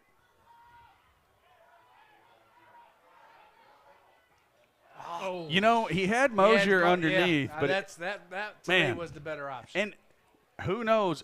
Think about it now. Yeah. You're rolling to your weak side, trying to throw, twist your body. Maybe he was trying to throw it to Mosier and ended up out there close to Halley. Yeah. I don't know. Yeah. That's a tough throw to make, especially he knows he's running out of real estate. And think about that. The more the skinnier that throw is, the more you got to get your body cocked around. Yeah, and you're also throwing that late with defenders there. Yeah, it's tough. It's a tough play. Yeah, make that throw earlier. Second and 10 now. And, I mean, from his vantage point, maybe they weren't open earlier. Who knows? Throw it to that spot.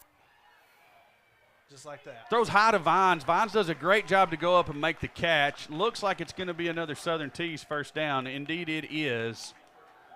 Eagles first and 10 at the Zebra 47 now. And I'm going to move to this side of the post. Now you know what I deal with.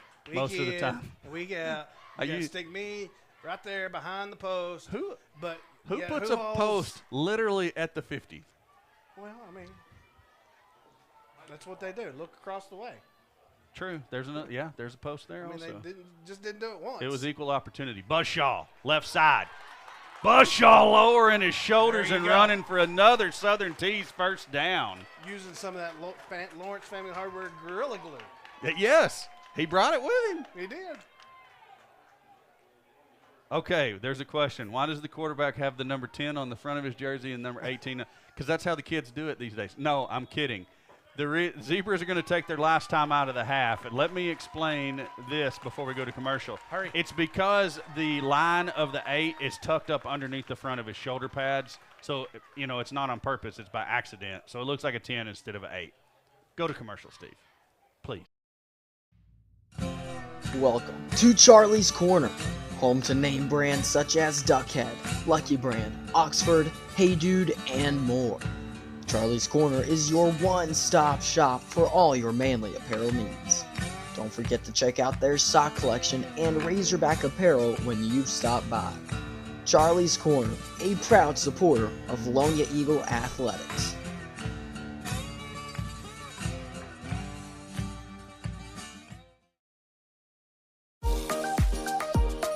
Hi, I'm Mike Matos, owner and funeral director at Vilonia Funeral Home. At Vilonia Funeral Home, we are proud to be locally family-owned and operated. We are more than your local funeral home. We're your neighbors and friends. Vilonia Funeral Home, a proud supporter of the Vilonia Eagles.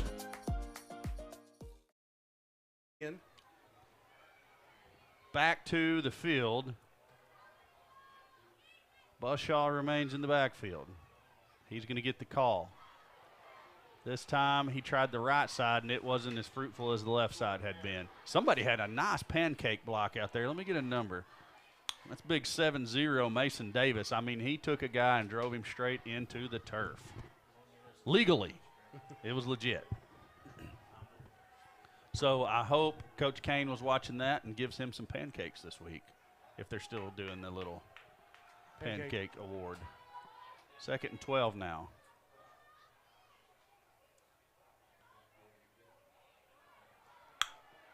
Screen pass to Gibson.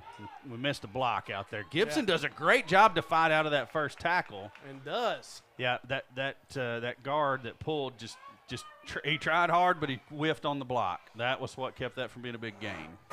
One of those defensive ends that she's talking about from Pine Bluff eventually making the play. That was Williams at 5'11", 245. I don't know. It appears as though we're running the clock down to take another timeout. Well, it's 3rd and long. Got to think it's 4-down territory. Don't want to give them a whole bunch of time. Steve, are we caught up on commercials? Hey, we are. All right, Connor, you can get yourself ready down there. So we got to think of, all right, let's get our best play. Yep. Eagles do go ahead and take the timeout, and we're going to take it down to Connor with the Lawrence Family Hardware sideline report. Do you have something you want to talk about, or do you want to talk about your Gen whatever you are question? Well, I'll spend a few minutes talking about, I think this play, you got a 3rd and 14. I really think they're going to pass it to Vines or Mosier. They're going to make an explosive play here and get this first down.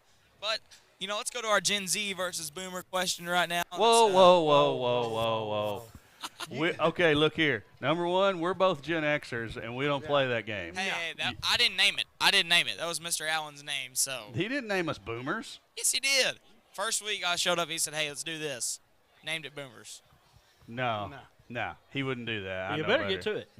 All right, well, I'll go ahead and get to it. So, Corey, Alan, Steve, what does it mean if I say for you to pull up on the October 14th to our next home game against Robinson, I believe? Show up, come ready to watch the football game. Well, maybe do some tailgating. There you go. Have a you good got time. my slang word. All right, brother, you're messing with a couple All smart right. guys. I want to here. hear y'all's. I hadn't heard y'all's. It was the John and the Paunch question. All right. Pass complete to Vines over the middle. Sit down. Southern Tees first down at the 21-yard line. So he didn't even hear our.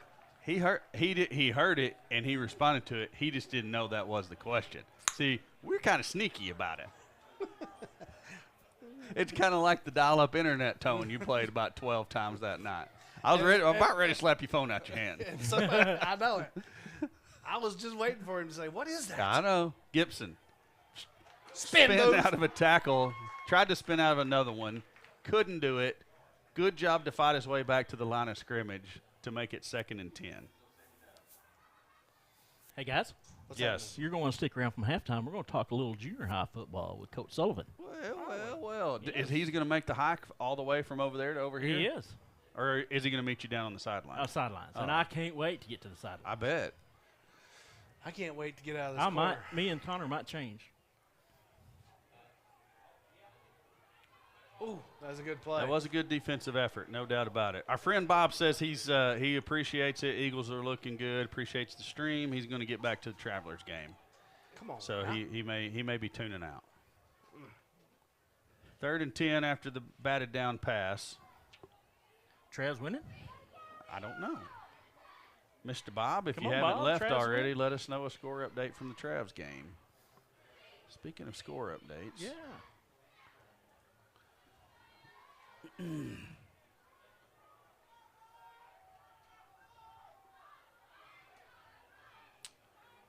Kissick, he had Vines over the middle. Now he's got Nolan.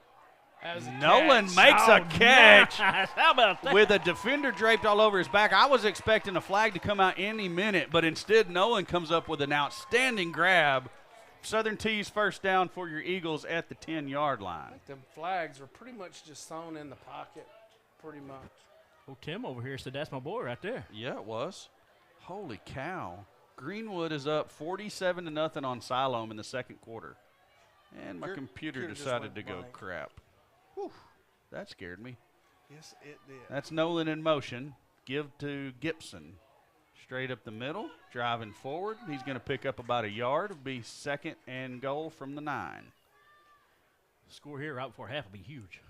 Yeah, because Pine Bluff does get the ball at the half. Yep. Just to refresh your memory. Robinson's up on Motown, 28-7. Vilonia's going to take a timeout here with 59 ticks left in the stadium. Well, if everything's frozen here. I'm telling you, this Fearless Friday website that automatically updates is not my friend. Greenbrier was down to Van Buren in the first quarter, 6-0 at the last update. Oh, just got an update. Let's see what we got here. BB's up 7-0 over Whitehall at the half. BB's up 7-0? BB ahead of Whitehall 7-0 at the half. Okay. What's the other game I'm looking for in our Robinson and Morrilton. Robinson up 28-7. Yep. And then Vilonia and Pine Bluff. There's one other matchup in our conference. That is Robinson and Motown. We already talked about that one. Oh. We got Robinson, Motown, Vilonia, Pine Bluff, BB, Whitehall. Vilonia, Pine Bluff. There's 4. 1, 2, 3. There's only 3. There's a fourth game going on right now.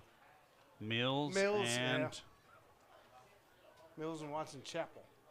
Okay. Well, that's Watson Chapel at Mills. Yeah, it's not even. I think it's down here in the. Yeah, it's down here in the game's not played, so they're not getting updates from that one.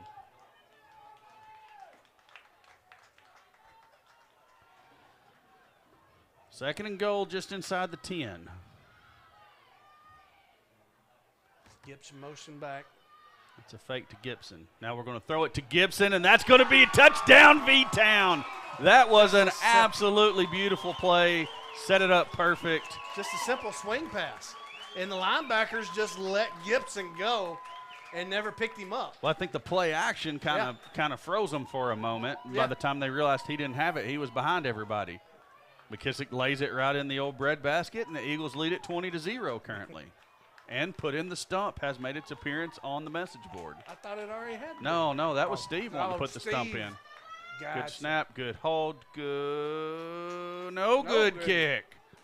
Oh, my. 20-0, Eagles lead it. 52 ticks left on the clock. Connor, are you set up? Connor's not set up, and he's we're going to commercials. Probably not going to have time, so we'll just go to commercials. When you're in an accident, sometimes it's hard to make a decision on what to do. At Conway Collision Center, we'd be happy to walk you through this mess. As a family-owned, long-standing company, we walk you through every step of the process while valuing and respecting your car like our own.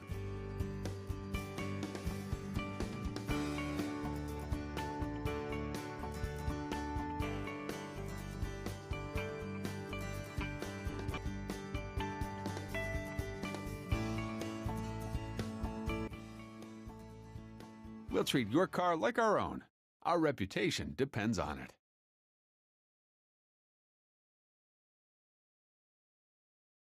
Really, that's just the amount of light. Oh, hey, we're back. We're talking about settings. We are talking about the camera and its settings. Ooh. Actually, the score is 27-0 Van Buren over Greenbrier now. Ouch. Okay. What was that? 27-0. 27-0 Van Buren over your favorite Greenbrier Panthers. I like it. So you picked against the Eagles tonight. Oh, no.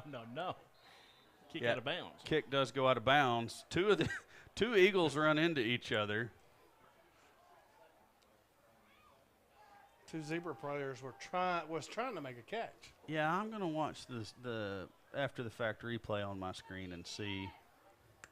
As far as the settings go, I mean, it could be we had to use a different cable tonight coming from the camera than we normally do because of where we had set up. Ben is versus where we are. No, I'm not going to get to see what I wanted to see. Anyways, but I don't think there's any setting in the camera that can be fixed. What's the problem? I'm sorry. That's a little dark on the screen. Oh. Well, I think it's our Wi-Fi, too. Yeah, we do have slower Wi-Fi tonight than we have been having. That affects the picture quality to you folks at home as well. Playing looks like a cover. Cover full.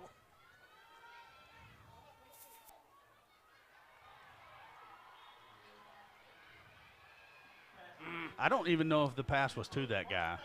You think it was to him or the one that fell down? I don't know. It doesn't matter. It was complete for a first down.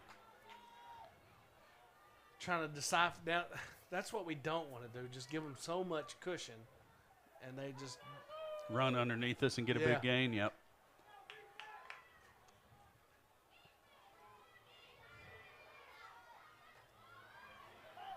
That's the problem with zone defense is there are holes that the receivers can sit down inside also, and that's exactly what happened there. It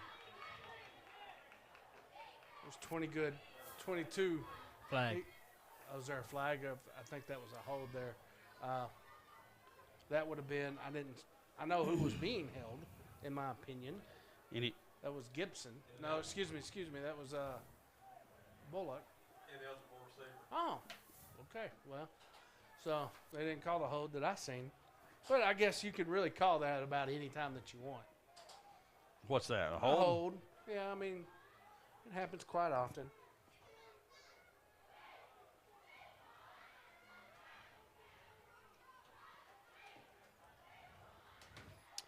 Okay, so it was ineligible downfield was actually the call. Where are they spotting the ball? They got the down stick. I think they're looking for the football. No.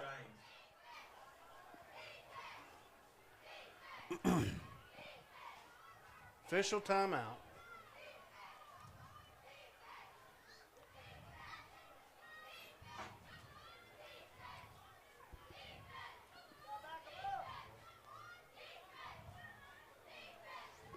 I'd like to hear exactly what's being said down there.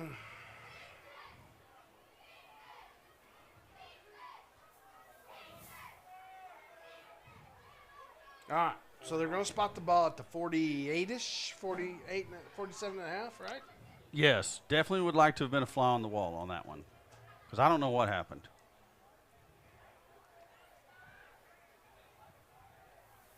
First and 15. Now we're going to move it back to the 48.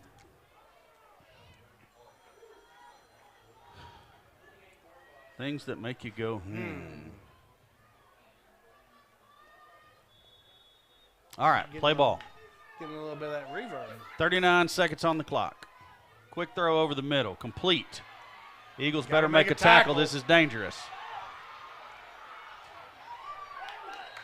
Big thing is that we stopped him inbounds. Now the clock will stop until the change does get set. 30 ticks, 29 ticks left on the clock. Play clock has started. Eagles bring a blitzer. Dadgummit.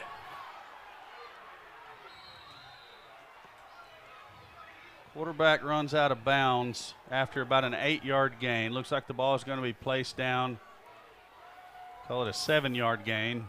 Ball's at the 16. 20 seconds left on the clock. Now, the Zebras have no timeouts.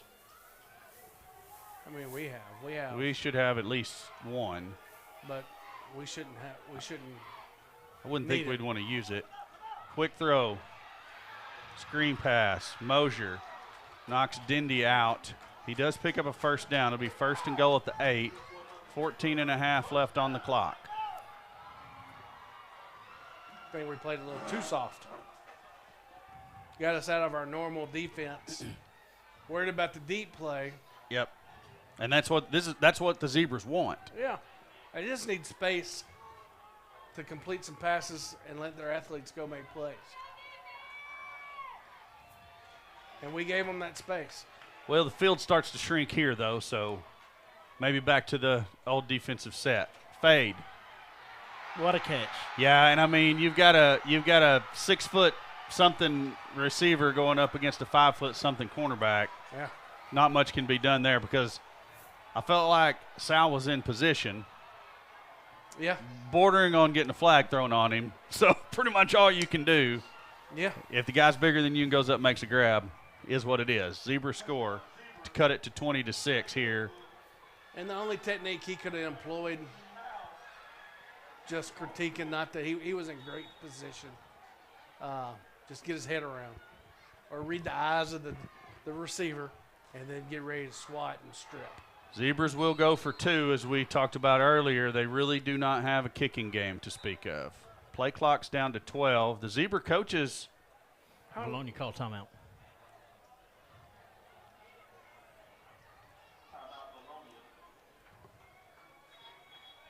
So the play clock was down to 10. Confusion on the Zebra side, and we took a timeout. Okay. Did we? I think we did. Yes, we did. We're the only ones that had one left. Had to be us. Well, the official went over there and broke it up pretty quick. I think it's maybe, I don't know, maybe we had wrong personnel on the field and we needed to get somebody different out there. Because we didn't really bring our guys over and talk. That's why they broke up They're going for 2. I think we're set up for. Yeah, we said that. Yeah, they were going for 2 because they don't have a kicking game. Holcomb is in the ball game. He keeps it up the middle. I don't think the ball got across. His body got across, but the ball never crossed. And They're talking the two about officials are both acting like the ball was not across the goal line. That's a big stop. 2 point is no good. Eagle defense holds. My goodness, what a play by the Eagles. Connor gets set up here. Mathematically, that was a big stop, and we're going to stop him again. Yes. Yeah, well. Since we missed our field goal. Yes, true. Yes, because they're always going to go for 2. Yes. Because lack of kicking game. Connor, that was as close as you can get without scoring a conversion. Yes, they were down at the 1-inch line there. I see the refs, they were talking to each other, and they're like, I think this is no good. And so they ended up calling it no good. His body went across. I think his lower half was across the goal line, and then the ball just didn't go across with him. Yeah, I couldn't see from where we are who actually got in there to make the stop, but it was a pretty solid lick on the quarterback. I keep wanting to call him Holcomb. It is Holcomb. It was Holcomb in there on that play, yes. Okay, yeah. So could you see who it was that made the lick? No, but I think it was a little bit of number 77. I forgot his name. Okay, He's that's that nose guard. Zach Miller. Yeah. Zach Miller made the play a little bit. I gotta believe Ellis and Cole are in there on that too, Yes. from those middle linebacker spots. I saw them two in there. It was a whole convocation of Eagles there on that play. Oh, a convocation. Wisconsin be proud of you. We've all used a big word tonight. Oh, yeah. All right, going to go back to the field here. Would the Zebras dare try an onside kick right here? Not with 9. They just want to, because they get it next. They get next possession anyways. Joe tees up on Morrilton, 49-7. Who picked Morrilton? Yeah, that was Connor. Yes. Did you hear that score, Connor? Okay. All right, yeah. Hey, now BB is up on Whitehall at last check. Well, that was the score on Fearless Friday anyways. Didn't you pick BB, Connor? He must have turned his ears off. He didn't even listen to me no more. Yeah.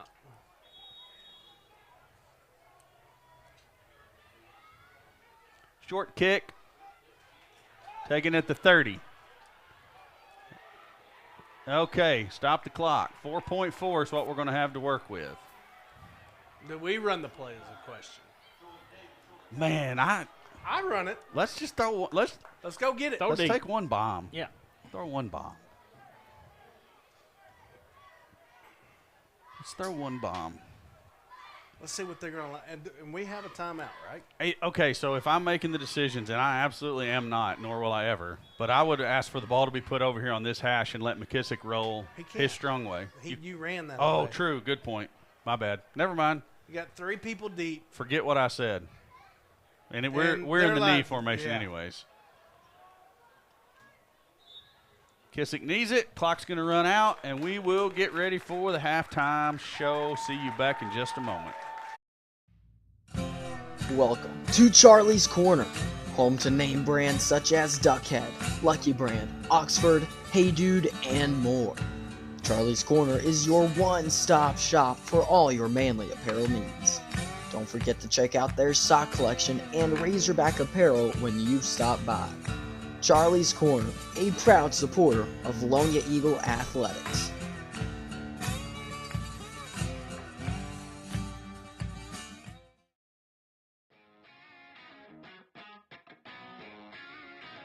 DNA Construction has been a proud supporter of the Vilonia Eagles as a locally owned and operated business since 2011. For any commercial, residential, and remodeling needs, be sure to call DNA Construction at 501-796-6316. And, as always, go Eagles!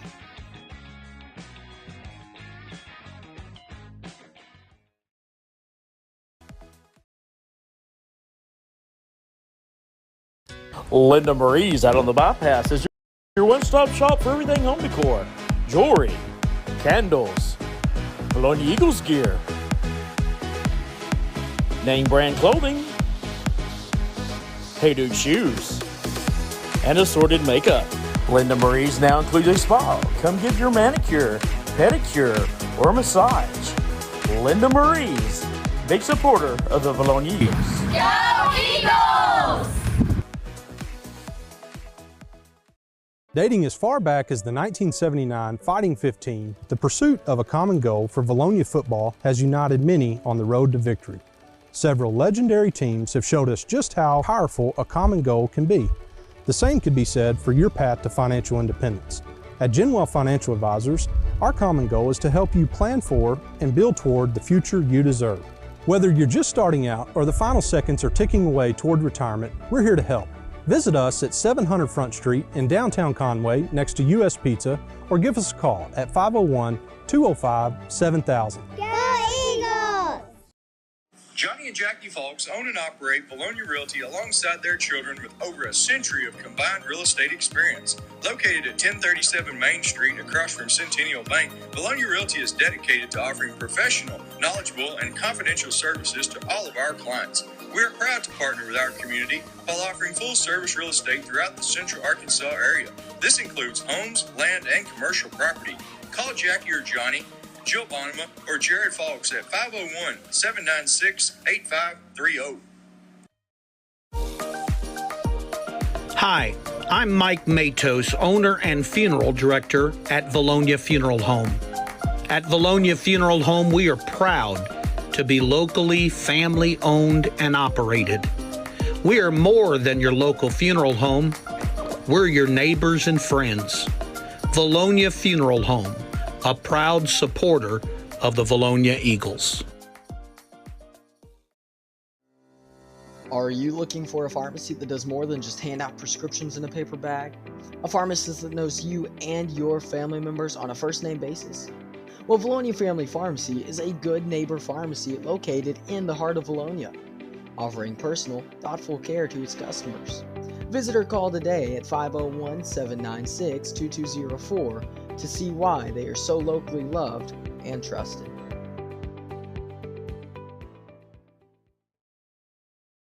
Hey Arkansas, we've done it again with our new two-story home. That's right, a two-story factory-built home with up to 3,400 square feet. You'll have to see it to believe it. If you can dream it, we'll build it with your family in mind. We bring you the newest innovations. That's why we're still Arkansas's #1 dealer. Come see us today. We're Hawks Homes, Little Rock, and Conway. Hawks Mobile Homes. We're home, sweet home. When you're in an accident, sometimes it's hard to make a decision on what to do. At Conway Collision Center, we'd be happy to walk you through this mess. As a family-owned, long-standing company, we walk you through every step of the process while valuing and respecting your car like our own.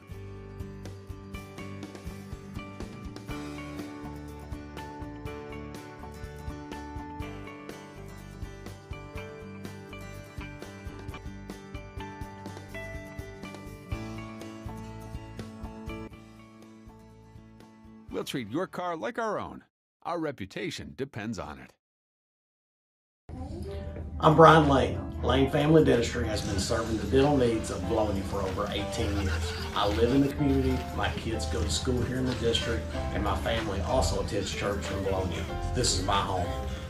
At Lane Family Dentistry, we provide many services such as Botox, dermal fillers, aligners to straighten teeth, implants, tooth whitening, and smile makeovers. We also treat sleep apnea. Call Lane Family Dentistry. We are a proud supporter of the Vilonia Eagles. Go Eagles!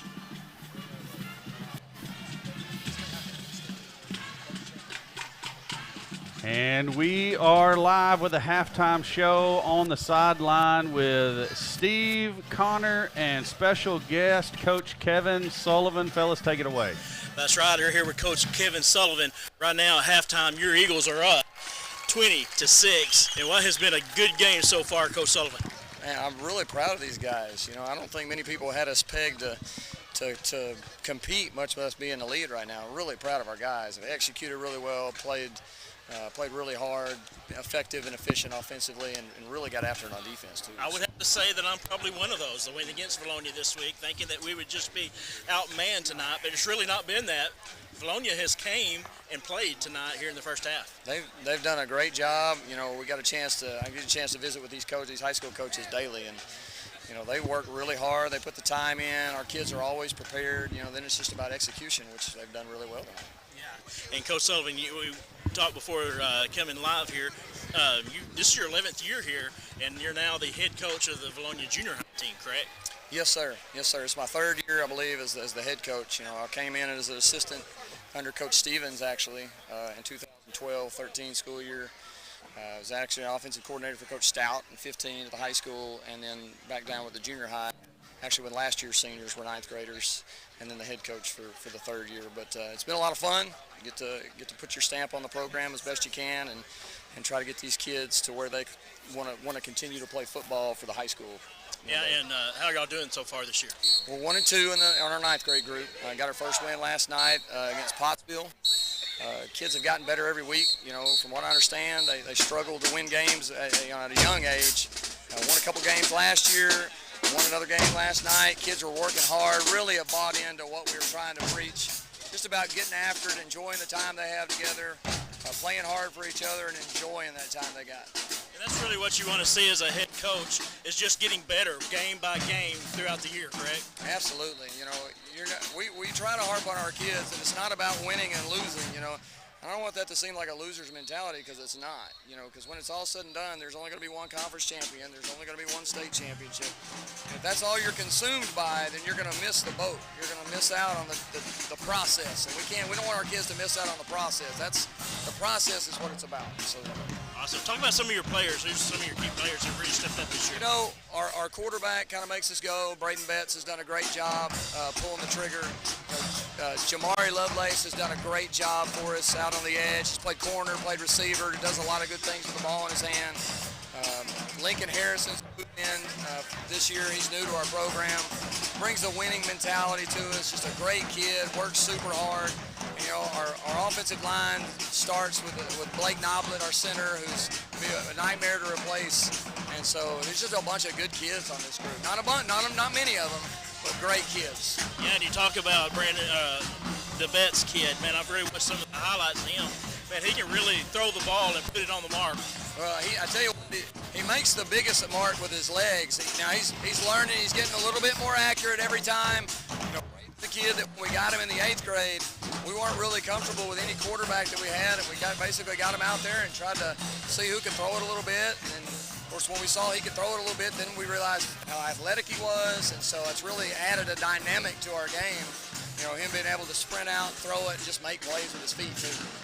Now, I guess is every game a conference game in junior high, or how's that work? No, we played our 3 non-conference. Played at Maumelle, played at Sylvan Hills, and then played Pottsville. So it's conference from here on out. So this is really what counts. Yes. We'll go to Clarksville for our first conference game this Thursday. And what teams looking down the future do you really look at? You circle. The next Every one. Of them? The next one. The next one. We try not to get consumed about what's ahead. You know, the next step is the most important one right now, and so that's all we're consumed by. Connor? Yeah, no, the Clarksville team they played last year, I believe the final score was in the 28-7 range, around that area. I just know we won, kids. Yes. We put up a lot of points that game. That was their first win. So I know talking to some of them, there are a lot of my classmates. They're really excited to go play this next game against the Clarksville Panthers team. They believe they can win. I think they have a good shot at it. You know, I don't care what sport you're playing. Confidence is a huge deal. And I think, number one, they beat them last year. Of course, we harped in film session today, and we're not the same team we were last year. They're probably not either. So we got to get our head right there. But anytime you're coming off a win, confidence starts to build, puts you moving in the right direction. So. Yeah, I know when you're talking about those leaders, you know, I don't get to see them a lot on the football side of things. I don't go to the away games for the junior high, but they're all on the basketball team, and they're great leaders on the basketball team as well, and they do a great job over there, so I bet they do the same, if not better, on the football field. I'll tell you what, again, we talked about it. They hadn't had a lot of success growing up team-wise, but, man, they have really bought into what we do and what we teach. Man, very family oriented. It seems like they just seem like they really get along for the most part. You know, it's not perfect, but as a whole, man, I really have grown to love these kids. We tell them that every day, and that's how every day when they leave, we love you guys. Don't forget that, and we mean that. And I feel like it's reciprocated. I feel like they fight, they scratch, they claw. They're learning to play hard, which is great. Hey, I got a question for Coach Sullivan. All right, we have a question from the booth. Dadgummit, where'd it go? Here it is. What is Vanilla Ice rolling in? What is Vanilla Ice what? What is Vanilla Ice rolling in? What is Vanilla Ice rolling in? What is what? Vanilla Ice rolling in. Oh my gosh. Lyrics. Yeah, he's my close. wife would know this. He's my close. wife would know this because she's all about some lyrics. But I'm struggling. Go ahead. I have no idea. Go ahead. It's 5.0. He's rolling in a 5.0. Rolling in his 5.0, they say from the booth. Oh, yeah. Good call. I guarantee you my wife is watching Is she watching right now? She's watching right now, and she finished that lyric. I guarantee you she did. All right, She is the well, queen of Miss lyrics. Sullivan, It we doesn't matter certainly what genre of appreciate music, that. She's all over it. And they say they appreciate that. I got another question for you. What was the last movie that Coach Sullivan watched? Oh, man. I think we actually took our kids to a movie the other day, and I can't remember. I figured it would come down. Yeah, absolutely. Yep. Absolutely. We took our kids to go see a movie not too long ago. But it was a cartoon. Oh, it was the DC dog comic. DC Pets DC or something like that. When you got kids, you got to watch your kids. Absolutely. Love spending time with them. So. All right, last question. Coach Sullivan's favorite meal? I'm a pizza guy. I'm like a 12-year-old. I'll eat pizza all the time. Coach Sullivan, appreciate it. Good luck in the future. And we'll hope maybe broadcast a couple games maybe here coming up. We'll see what we can do. Again, our kids were working really hard. I know that they haven't had just a ton of success off the field, but, man, that would be awesome to come out and get them on the broadcast. All right, thank you, sir. Appreciate it, guys. I'll let you go to the locker room and talk to the players. All right, hey, do we have some stats up there, Corey? You know what? Tim has left the booth, but Tim has left the building. Let me see here. All right, yes, we do. McKissick, 20 of 28, 200 yards and 2 touchdowns on the night. Can't beat that. No, you cannot. Receiving, Mosier, 5 catches for 79 and a touchdown. Vines, 8 catches for 90 yards. Nolan, 2 catches for 25. Braden Brewer, 1 catch for 6. Cadian Gibson, 5 catches for 15 yards and a touchdown. Rushing statistics. Shaw, 3 carries, 16 yards. Glad to see him back out there toting the rock. Mosier, 2 carries for 8 yards. Vines, 3 carries for 3 yards. And Cadian Gibson, 6 carries for 22 yards and 1 touchdown. And I believe that is the half stats. Is that the right ones, Tim? Okay, yeah, he joined us back. And those are the first half statistics for your Vilonia Eagles. I like it. We talked about it, in pregame, Connor, that this team really needed to come out on fire tonight. They've done it. We've players that we needed to see step up. Nolan, he really has. Yeah, he's really stepped up. He's made a few big plays. There was one catch where I couldn't even see the ball when it was being caught by him. He had 2 defenders around him, and he still made the play. That's what we need out of these Eagles. We need people to make plays, and that's what's going to win us football games this year. Absolutely, and, the Eagles haven't put together a full game really this year. Hey, they've had a good first half. Now they got to bring it into that second half, and that's what Coach Langrill is preaching right there. Do not let up. It is 0-0 right now. Yeah, he probably gave him that halftime pep talk before the game, help them out, get excited for this game right now. But, I think they're going to come out guns a-blazing again for the second half. I think they're going to say pedal to the metal. Let's beat town by 90, right, baby? That's the brand new saying right now, beat town by 90. Hey, I've got another special guest here at halftime, one that Corey probably knows pretty well. Get her up here. You're trying to get my wife on the camera. Hey, it's Carly. Okay. Yes, we have Callie here. Callie, what do you think about the game? Well, that's Carly. Carly. Well, the game's going pretty good. The boys are playing good. We're making some good passes and some good catches, so I think they're doing pretty good. I'm excited. You got to lock it, don't you? Oh, yeah. And how's the cheerleaders doing? We're doing good down there. It's hard because we're in an awkward place, but we're still cheering on. You know, last week we were waving at you nearly the whole game. You would never look up at us. I know, and the game before I was trying to wave at you guys, and y'all would never look at me. Well, we'll see what we can do here in the second half. Thank you. Corey, we're going to send it back up there for some commercials, and we'll be back with the second half. All right, fellas. Welcome to Charlie's Corner, home to name brands such as Duckhead, Lucky Brand, Oxford, Hey Dude, and more. Charlie's Corner is your one-stop shop for all your manly apparel needs. Don't forget to check out their sock collection and Razorback apparel when you stop by. Charlie's Corner, a proud supporter of Vilonia Eagle Athletics.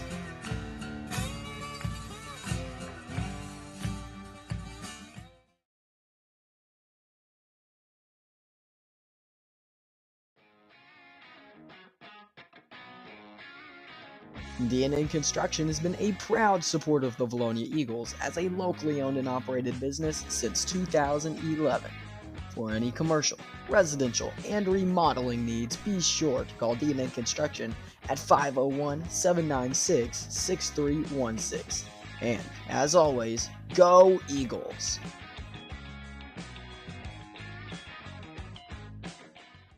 Linda Marie's out on the bypass is your one-stop shop for everything home decor. Jewelry, candles, Vilonia Eagles gear, name brand clothing, Hey Dude shoes, and assorted makeup. Linda Marie's now includes a spa. Come get your manicure, pedicure, or massage. Linda Marie's, big supporter of the Vilonia Eagles. Go Eagles! Dating as far back as the 1979 Fighting 15, the pursuit of a common goal for Vilonia football has united many on the road to victory. Several legendary teams have showed us just how powerful a common goal can be. The same could be said for your path to financial independence.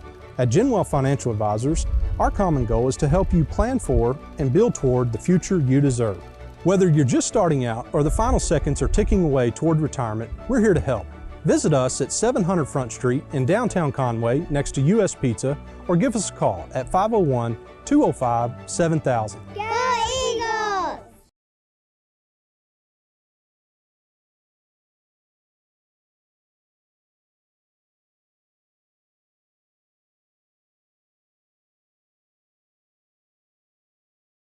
Johnny and Jackie Folks own and operate Vilonia Realty alongside their children with over a century of combined real estate experience. Located at 1037 Main Street across from Centennial Bank, Vilonia Realty is dedicated to offering professional, knowledgeable, and confidential services to all of our clients. We are proud to partner with our community while offering full-service real estate throughout the central Arkansas area.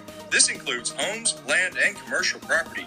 Call Jackie or Johnny, Jill Bonema, or Jared Fox at 501-796-8530. I'm Brian Lane. Lane Family Dentistry has been serving the dental needs of Vilonia for over 18 years. I live in the community, my kids go to school here in the district, and my family also attends church in Vilonia. This is my home. At Lane Family Dentistry, we provide many services such as Botox, dermal fillers, aligners to straighten teeth, implants, tooth whitening, and smile makeovers. We also treat sleep apnea. Call Lane Family Dentistry. We are a proud supporter of the Vilonia Eagles. Go Eagles!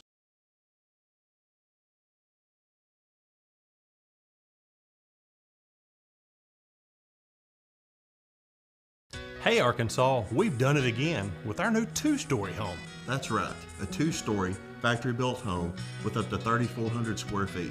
You'll have to see it to believe it.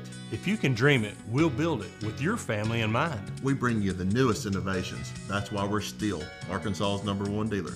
Come see us today. We're Hawks Homes, Little Rock, and Conway. Hawks Mobile Homes. We're home, sweet home.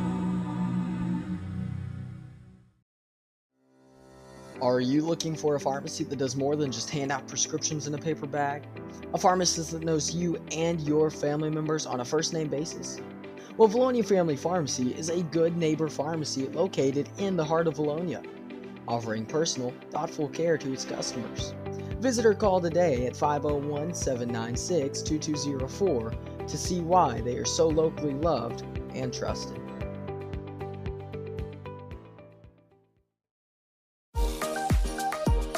Hi, I'm Mike Matos, owner and funeral director at Vilonia Funeral Home. At Vilonia Funeral Home, we are proud to be locally family-owned and operated.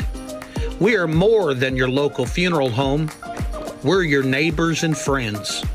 Vilonia Funeral Home, a proud supporter of the Vilonia Eagles.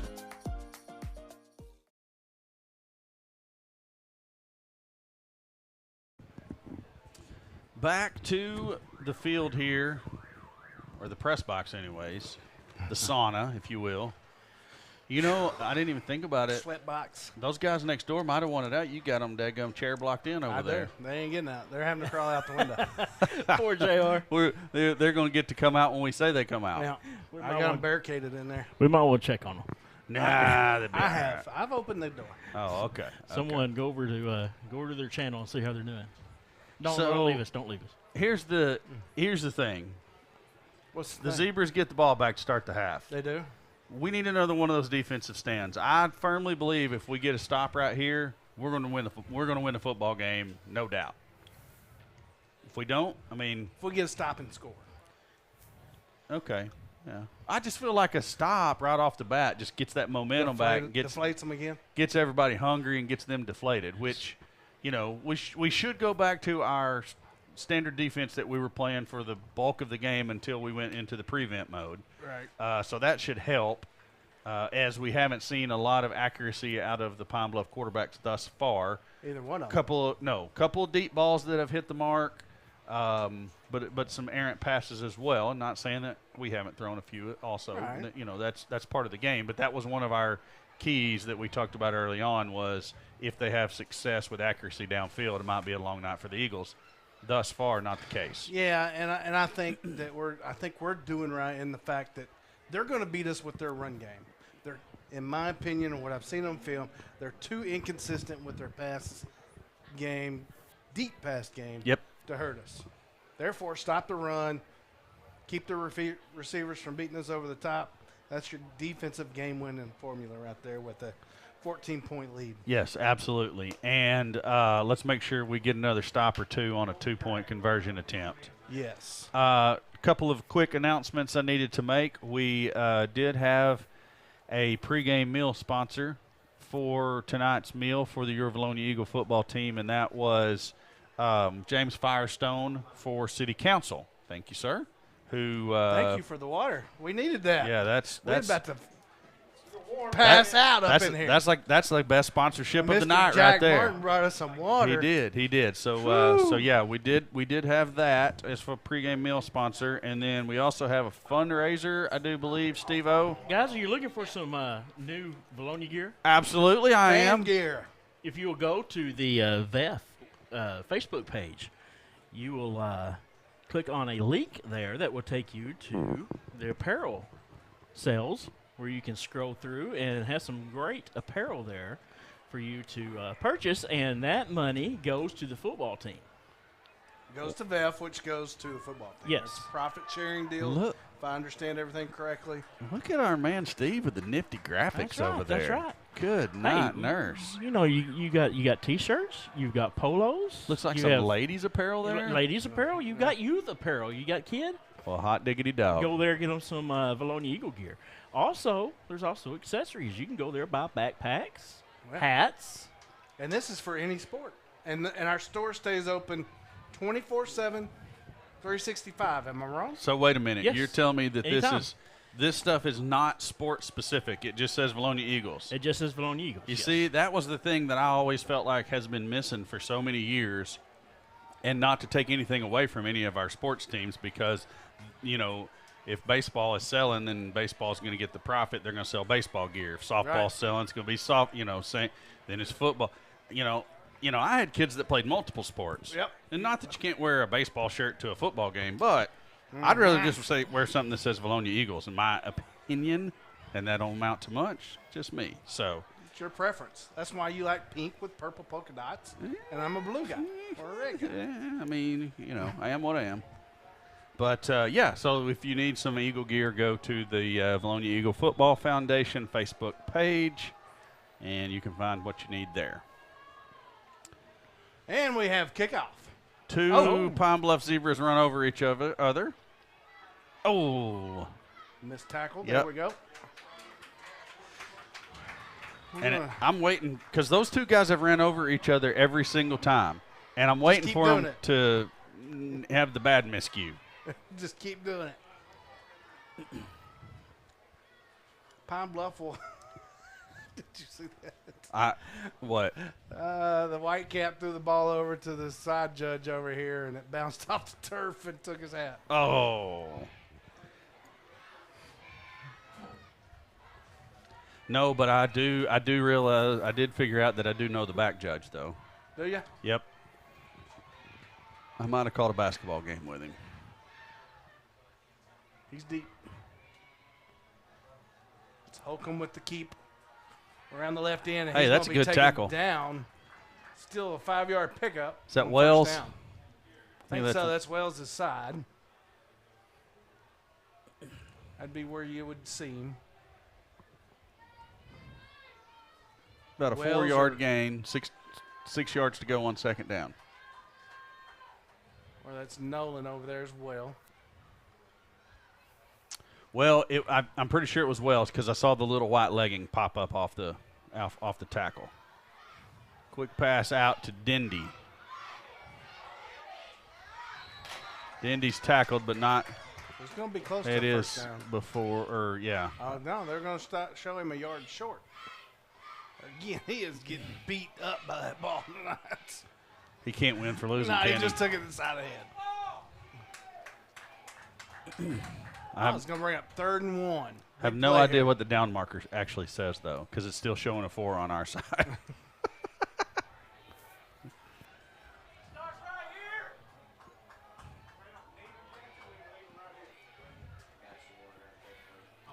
I like Holcomb on the keeper.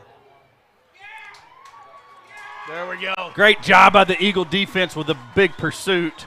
Tackle for a loss all the way back at the 40-yard line. It'll bring up 4th down and 5. Dindy's over there calling for, let's go for it. Thank y'all very much. Thank you, Jack. Thank you, Jackson. There's a couple more waters out here. It looks like the Zebra coaching staff is going to at least think about it. Now, they've got their timeouts in their pocket, but this is the opportunity for the Eagles to make a statement here, and it's actually a short 5, Allen, as the ball is in between the 40 and the 41. And offsides would give them first down, but they're going to go for it. Quick throw right off of Nolan's hands, but he didn't need to catch it because an incomplete pass results in the Eagle football. There we go. And they get it in Zebra territory. That was the stop we're looking for. Now can we execute the second part of what we said is going to push it over the top? Well, my part. I got my part now. I want to get your part, too. Yeah. My part's better. I don't know. That was pretty exciting right there. My part's better than your part. Now, hold up now. How was the ball at the 40.5-yard line when they had it, but now it's at the 41 when we get it back? How's that work? It was at the 35. No, at 36. No, it was at the 40.5. I don't know. I'd have to see a replay now because I thought it was at 35.5. Gibson. Because they lost on 3rd down. It was 3rd and 4. It was 4th and 4, excuse me. Right, but it was a long 4. I'm saying we lost a half yard on the deal. Well, so if they got the ball, okay, never mind, you're right. You're right. I'm wrong. They moved the sticks. What is going on with the chains? We have no clue. Don't know. Gibson picks up a couple. Now, McKissick's going to throw. Low to Vines. Vines does a good Get job outside. to catch it. He's got plenty of room for a Southern Tees first down all the way down to the Zebra 25. Man, he breaks that. He gets past the first block and gets the first 8. If he can break out towards the numbers there, that's where it's really open. Yes. He can run for days. He can use that track star speed out there. I didn't know he ran track. I think he does. Maybe. I don't know. Don't most of the receivers run track? I don't think. Uh-oh, there's Gibson. Oh, my goodness, and he dropped it. Did he? He dropped it, man. He did a good job to just kind of sit down and try to catch it, but he dropped it when he went to his backside. It had to be a short throw. Yeah. Back shoulder throw. Yeah, it had to be. And it was open. They had it set up perfectly. Because the other two defenders bit up on Vines on the pop pass, which left Gibson one-on-one down the sideline. 2nd and 10. Let's run it to the other side. McKissick complete. Braden Brewer. Brewer up across the 15 down to the 13-yard line, and that'll be another Southern Tees first down. We need Vines on the chain gang. Yeah, Daddy Vines. Because I want Jack out there where he's at making plays. I think we're only missing one member of the crew. Kenny Wayne. I think so.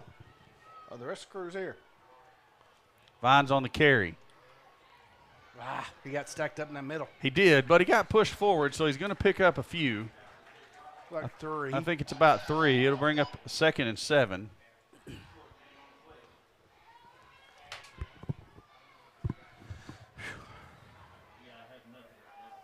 Buzzsaw in the backfield. Vines, Nolan to the field side. That's Shiesty and Brewer. And Brewer to the boundary.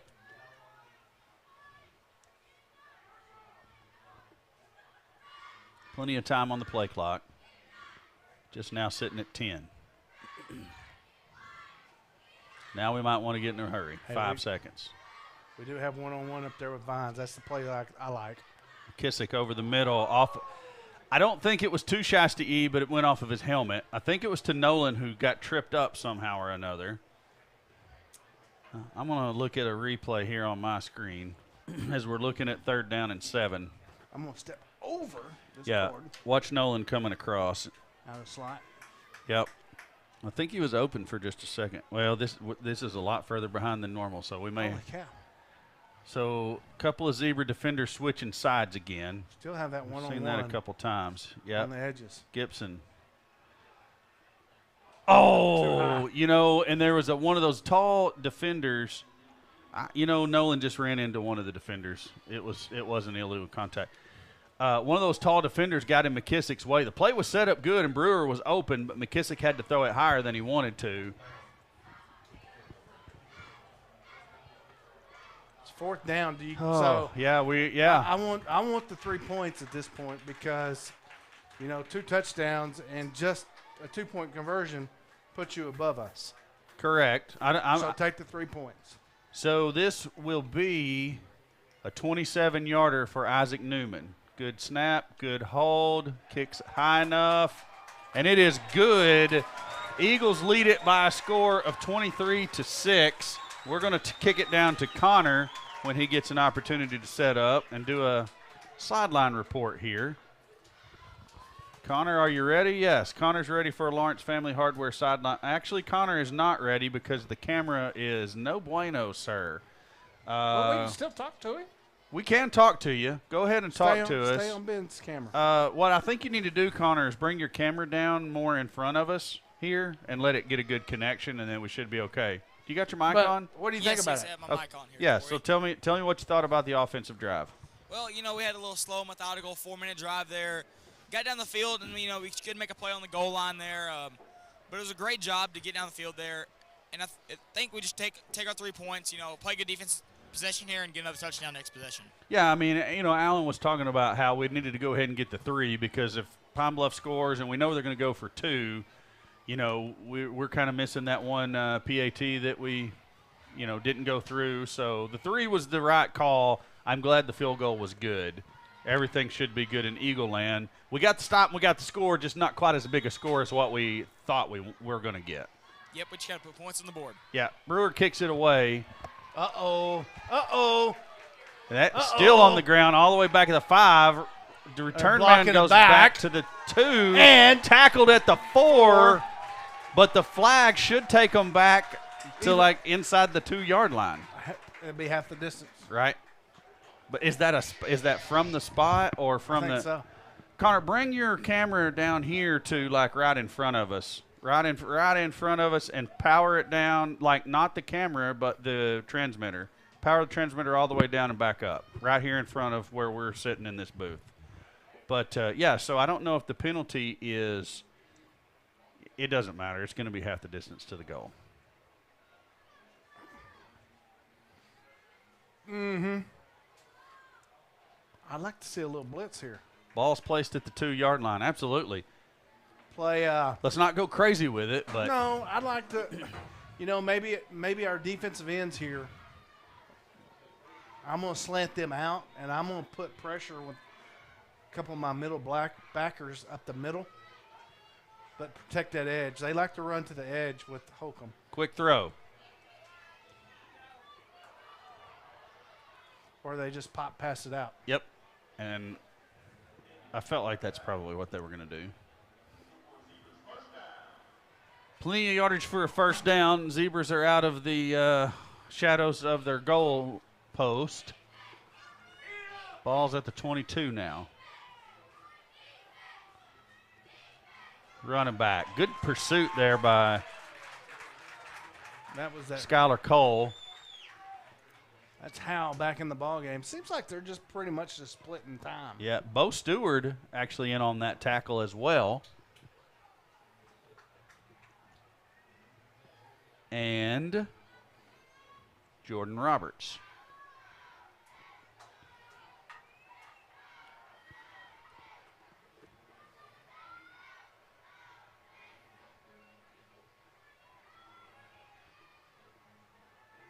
Uh-oh. He's beat. Yep, I knew that. Dadgummit, he got caught looking.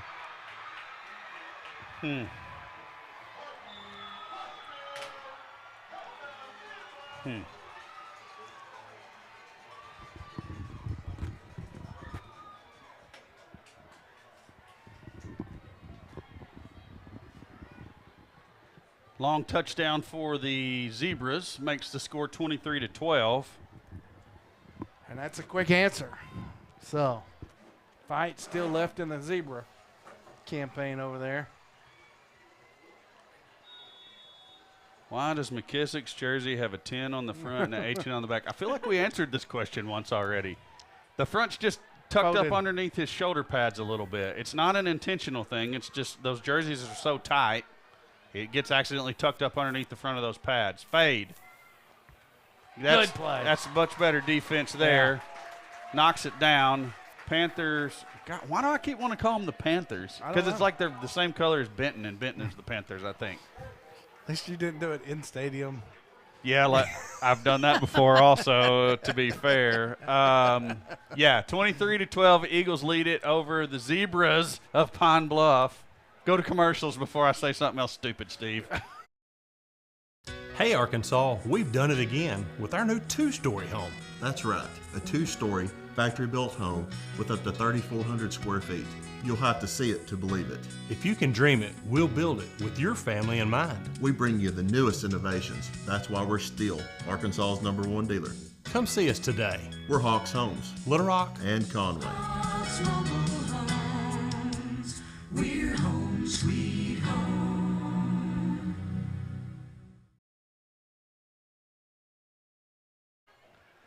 And now the starting lineup for Benton?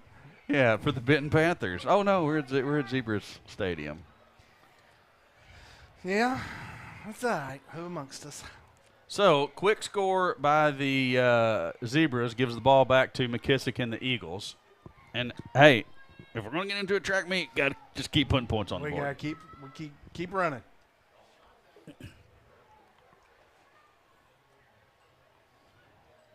But yeah, going back to the McKissick jersey thing, we're laughing about that. Yeah, it was asked earlier. We had to explain it too. But we even talked about it before. I talked about it before that because it was screwing me up. I was like, why? I keep seeing a 10 out there, and I know John Mason's not in at quarterback. He's also not quite that tall. It's Cody Schock on the return, juking and jiving his way all the way down to the 33-yard line, and that's where the Eagles will set up shop.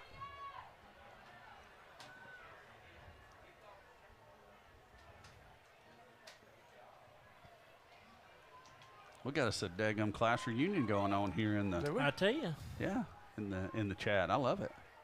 What year? Jake Gocher and Zach Ward. You guys tell me when you were around. That had to be like early. That's teens. Yeah.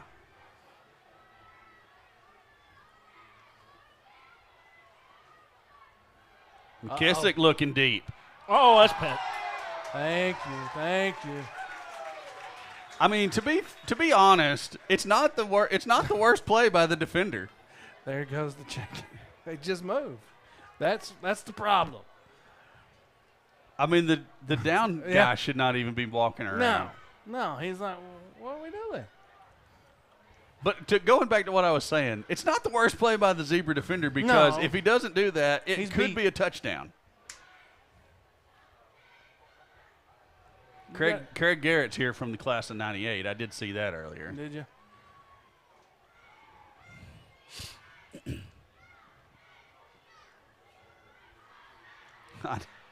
I'm pretty sure I know the guy that was counting off the yards as well. I got to get a better look. Nah, maybe not. Maybe not who I was thinking it was. He's the one that's having the issues with the ball. No, I was talking about the umpire. The side official? No, the umpire in the middle of the defense out there. Gibson, counter to the left side. Good job to just step inside that first tackler. I mean, that's some pretty good field vision there. Picking up 4. Coach, saying yes, run that football. He's definitely from the Stanley area. You guys kept it on the ground. Faux show.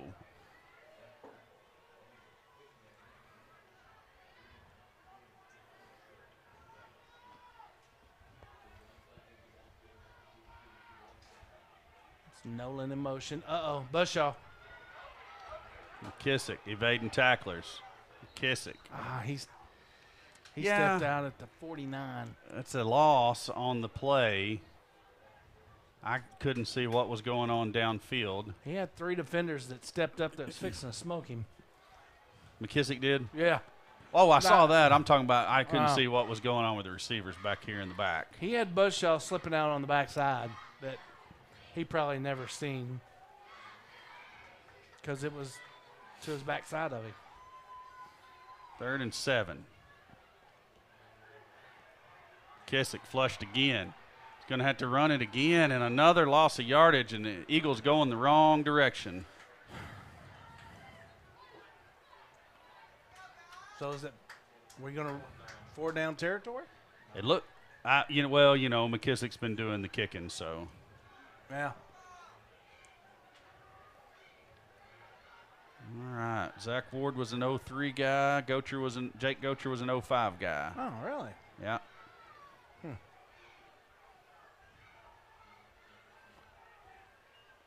If we do indeed punt, which that's what. No, I heard from here. Langrel say kick it. Coach Langrel to say kick it. That would have been awesome if Dindy would have touched that football. Yeah. Like, why are you even running backwards trying to catch it over your shoulder like that? Commercials? No. Oh. Stay in here. I got to quit trying to guess what Steve's got rolling around in that noggin of his. Yeah. I can tell you what's in the noggin. Oh, tell me. He's Hot worried air. about his coffee and donuts. Well, always. Are you going to the ball game tomorrow, Steve? No. Not going to the blowout on the hill. No, the First Assembly, which I go to, is having their 20th anniversary celebration tomorrow. So I'll be attending that, but I will have the game on.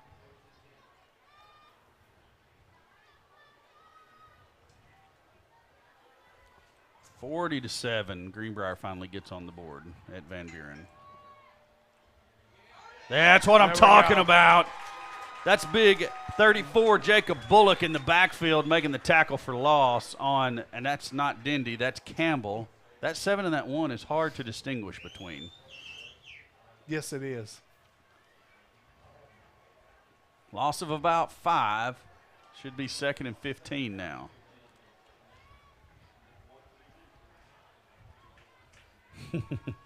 Wing T right, 25 trap. Yep.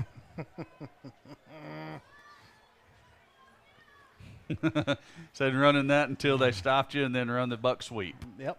And then when they stopped that, we ran some belly.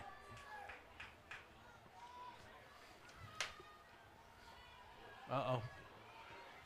That's Bullock again coming up making the tackle. I believe there's going to be a hold on the Zebras. Vilonia player kind of holding his helmet. Might be on him.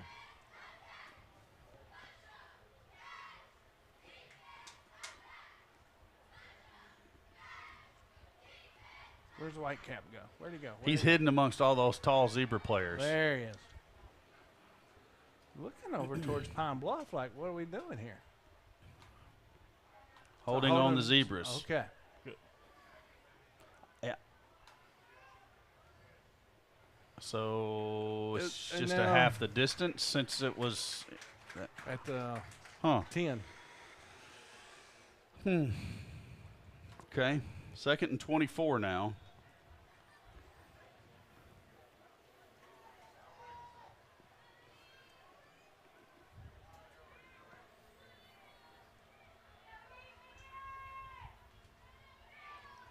Oh, Zach Nolan read it that time. He almost had himself a pick six. Oh, that would have been the easiest pick six of his life. Just catch it and put your heels down and do a little dance.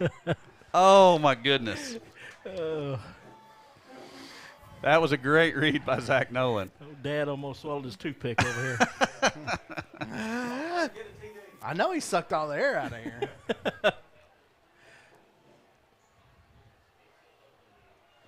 3rd and 24 now. Don't go to this big prevent. No, please do not. Howell remains on at the quarterback position. He loads up, going to try deep again. Benzing's in position and just misses the ball. Mosier makes the tackle.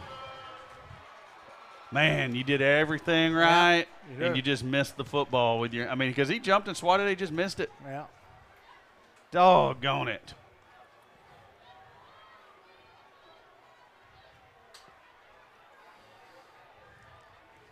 Pine Bluff, hurry up. Here's Howe off the right side. Going to pick up 4. Zebras want to run now. And, you know, Alan, I feel like our defensive line is doing a pretty good job of getting a push on them. Because they were, you know, our 3 guys pushed their 5 guys back that time. Now, they still opened up a hole for Hal to run through, but I got to give props to our guys that are playing hard out there.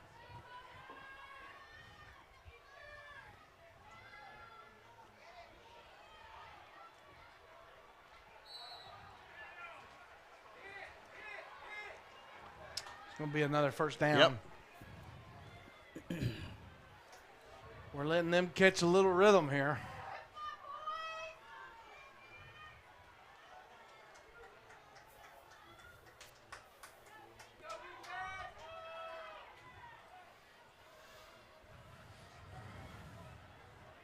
Campbell and Howe in the backfield. Just a pop pass.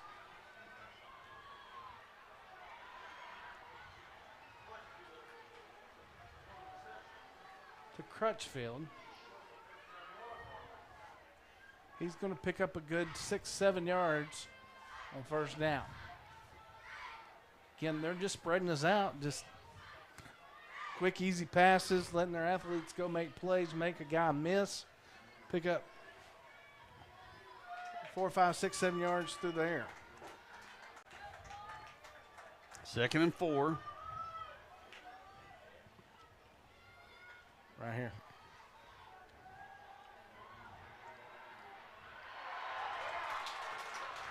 Hunter doing a great job that play. Yes, he was. Breaking up the ball because that's Crutchfield, isn't it? Isn't that Crutchfield or is that Dindy? Can't see the number over there. Either way. Dindy's out here in the middle. Okay, so that's Crutchfield. He's got 6 inches on him anyway. Yep, and that's why they keep going to that. Yeah.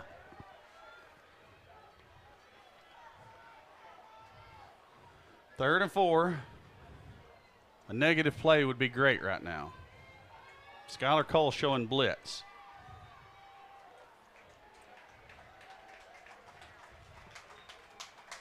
77 on the tackle Miller. for the Eagles, Zach Miller. Bringing up a 4th down. Long 3. Well, the marker is nowhere near where he needs to be. 4th and 1. Okay.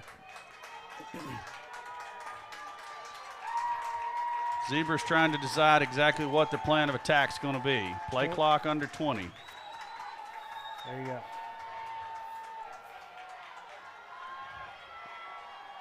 Now, Pine Bluffs are going to burn a timeout. They're either running an okey-doke play or they're going to burn a timeout.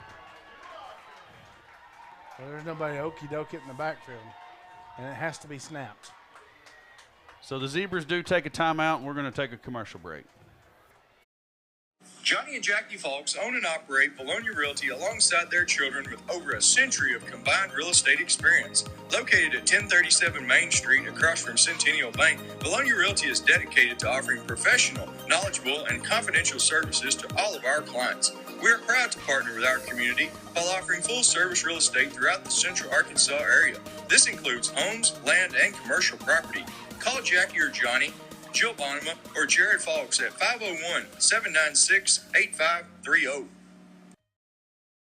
Dating as far back as the 1979 Fighting 15, the pursuit of a common goal for Vilonia football has united many on the road to victory. Several legendary teams have showed us just how powerful a common goal can be. The same could be said for your path to financial independence.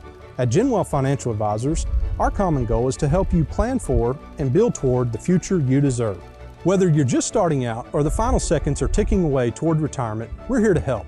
Visit us at 700 Front Street in downtown Conway next to US Pizza, or give us a call at 501-205-7000. Go Eagles! Back to the action, 4th and 1 for the Zebras. Big opportunity for your Eagle defense here. It's going to be the quarterback keeper. He's got it, and then a whole bunch. Out to the 20, the 19. Yeah, they showed the big package in and ran right behind.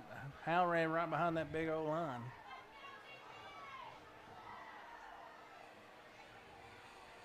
They still show that big package. Campbell. Campbell. Good little cutback to pick up 3. Dadgummit. All right, we got to get our wits about us right now and just calm down. Oh, yeah, just play like you've played I mean, you've only allowed 12 points through most of 3 quarters here. Just play like you've been playing. You're okay. Campbell again. This time the Eagles are in the backfield with him. Might have picked up a small gain, but it was very minimal. The down marker's 3rd down. Okay. But can we really trust that? Well, I don't know. Sure. Yeah, now he moved it up. He just picked it up, moved it again. Okay. Well, no, he can't. 3rd and 3. New package coming in. Back to the regular set. That's Jenkins is going to check in. Campbell. You got Denny, Crutchfield, and then always he would number 22 out here. Do you understand that comment, Steve? I do not. Okay. I just make sure it wasn't just me. I believe they have a false start. False start. That's going to help us out. 3rd and 8. Now that changes the play call. Maybe. Probably goes to the fade now. Yeah, I mean, if I'm Pine Bluff, I'm going to the fade with my height. We got to stop them twice, no matter what, if it was 3rd and 3 or 3rd and 8. But I the farther to go for them, the better.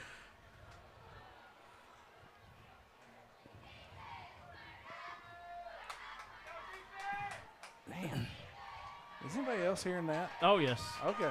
What is it? I think it's a truck or something behind us. There's the tunnel. Oh, we were there. Good job. Good pursuit. They are going to pick up 2 or 3 if they spot it at the 15. Yeah, a little extracurricular coming out of that scrum. Where are they spotting it? And I'm not surprised because there was a lot of bodies from both teams in there punching and grabbing. Oh, they're going to spot it at 17. Backside of the ball at the 17. You got to make – what do you got to make the 10? The board showing 4th and 8. We'll catch up with Connor whether it's a turnover on downs or the clock runs out. That's Denny checking into the slot. Going to try to throw the fade. And he's got the first down. Yeah. And I will say this, Wells did make a really good break on the receiver that time once he realized the ball was in the air. Who is 55 on Vilonia? That is Gabe Schiestel. First and goal for the Zebras. 16 seconds on the clock until the fourth quarter. I don't know why you don't Good pursuit. Yeah. Going to be a loss of yardage. Why not do anything but the fade with your big, tall receivers? I don't know, but that is probably going to be the last play of the third quarter. Indeed it is. I'm looking for where they're going to spot the football. Connor, get yourself ready. They're going to set it down right at the 10-yard line. Did they set the ball down? They're still talking about it. This is some long – okay, they're taking it to the other end of the field. I'm pretty sure it's going to be second and goal from the 10, but Connor, how does it look from the field level? You know, it looks pretty good down here.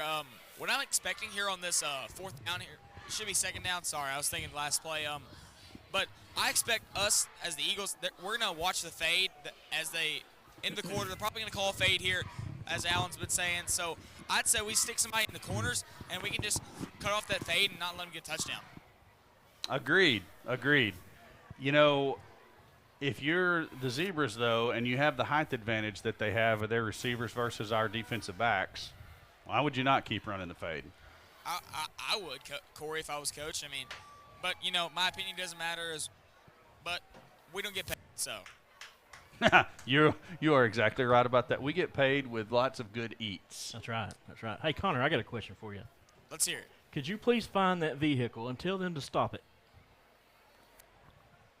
Do you even know what we're talking about? This is not a joke. There's somebody sitting behind us playing their stereo with their bass rather loud, and it's reverberating in our ears, and we don't like it.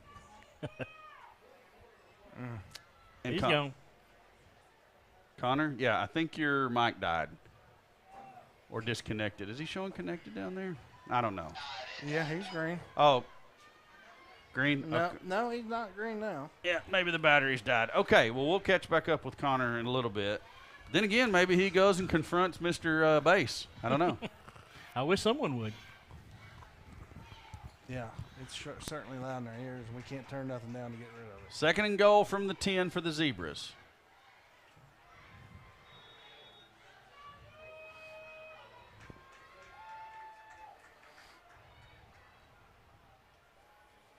That's Hal. To Crutchfield. Good job by the defense. Oh, that wasn't Crutchfield. That was Jenkins. Yeah, Teron Jenkins. He does pick up 5, so now it's third and goal from the 5.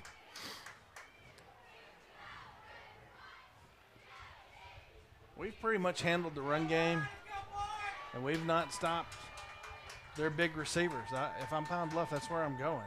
You got 2 chances. Yeah. Right up top with Crutchfield is where I'd go.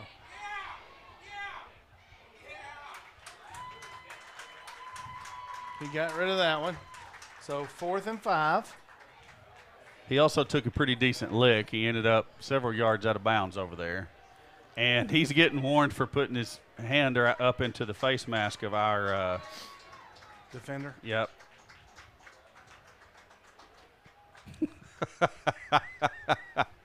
Connor Hudgens, sideline reporter, IT manager, parking lot security, a busy night for him. Yes, we like to keep him busy. He's got to earn his keep. He wears many hats. Mr. Boombastic, turn on your radio. I like that one. 4th and goal. Big play. Going to throw the fade. Actually, no. It's intercepted. Go. We got a lot of green out in front of us. Oh. And fumbled by, that was Wells with the interception and the fumble. Recovered by Jack Vines. Got it out to the 15. I don't know that I would rather take a knee. Yeah. Just get down. But youthful exuberance. And you see the green grass in front of you. Sometimes you got to understand your speed, though. I know, but. Youthful exuberance, yes. Yes. There is a flag down for some reason or another. It is at the 20. That was huge. Yes, the interception was huge. Yes.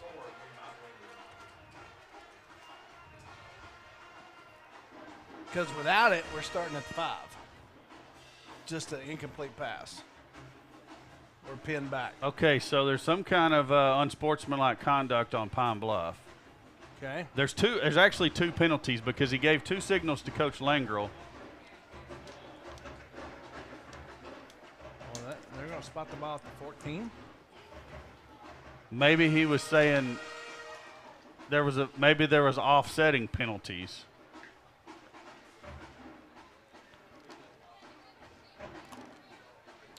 Oh my goodness. Let's just play some football. All right, here we go. Ball's going to be There was a spotted at flag, the but the 14. ball was put down where the fumble recovery is made. 1st and 10 at the 14. Kissick throws left, incomplete, threw it behind Mosier. I think that's our first offensive play. I don't remember our last series. I mean, I know we've had 2 series this half. Yep. That's it. Pine Bluff has pretty much controlled the ball. Well, but that means they've only had 2 series because only score has been our field goal, right? Yeah. Gibson out of the backfield. Straight ahead. Picks up about 5.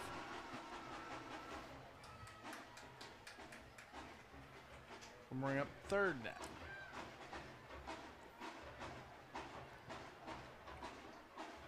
Score prediction for the Razorback game tomorrow. Razorbacks by as many as they want to win by, I think. I think the spread's 28.5. Last check. A block down. But we do have a flag. It's incomplete. That was knocked down by the line. More worried about what the flag is, which in that area, you got to think hold. It might be one the Zebras decline, though. Yeah, because they'd bring up 4th down if you decline it. Was that music coming from our side or the other side? The other side. Oh, okay. I can't tell at this Their point. band is loud. So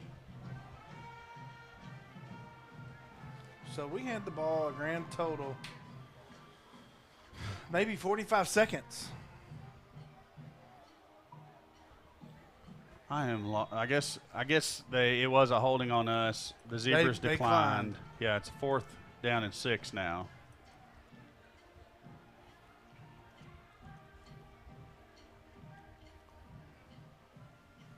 Kissick with a quick kick.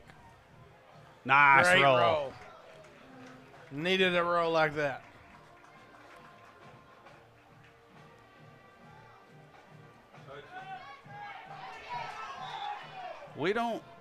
Everybody just needs to calm down. We don't have to touch that. That is not a live football. Nope. I mean, yeah, a zebra could run over there and grab it, but it would be stupid on their part. What do you want to do? Commercial. Commercials. Run that beautiful beam footage. Hi, I'm Mike Matos, owner and funeral director at Vilonia Funeral Home. At Vilonia Funeral Home, we are proud to be locally family-owned and operated. We are more than your local funeral home. We're your neighbors and friends. Vilonia Funeral Home, a proud supporter of the Vilonia Eagles.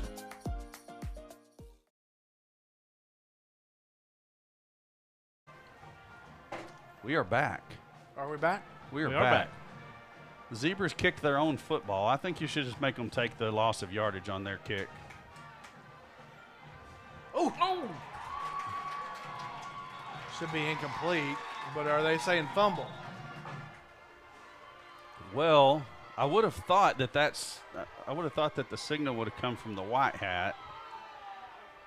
Man, there's been some crazy plays. I'm not so sure the arm was coming forward, fellas. My screen is way far behind. Yeah, so they did eventually call it incomplete. Or maybe they did call it and we just missed it. Okay, well, I missed it on my screen. Either way, it's called an incomplete pass on the field. It doesn't matter what we think. Some backside pressure there from, that wasn't Bullock, was it? Roberts, I believe. Okay. No, Landon Mills. There's Campbell getting hit in the backfield. There we go. Yeah, now we're playing some football. There's That's Hunter Wells on the tackle. There we go. Defense is going to have to tighten up because we're going to need at least 2 more stops to secure this. So if we don't score again, we're going to have at least 2 more stops. Saying they have 3 possessions.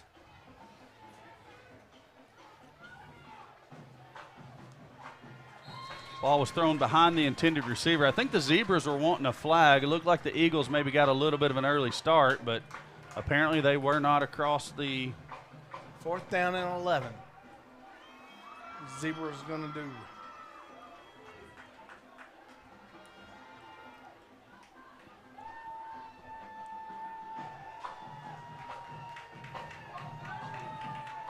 Like their offense is staying on the field too.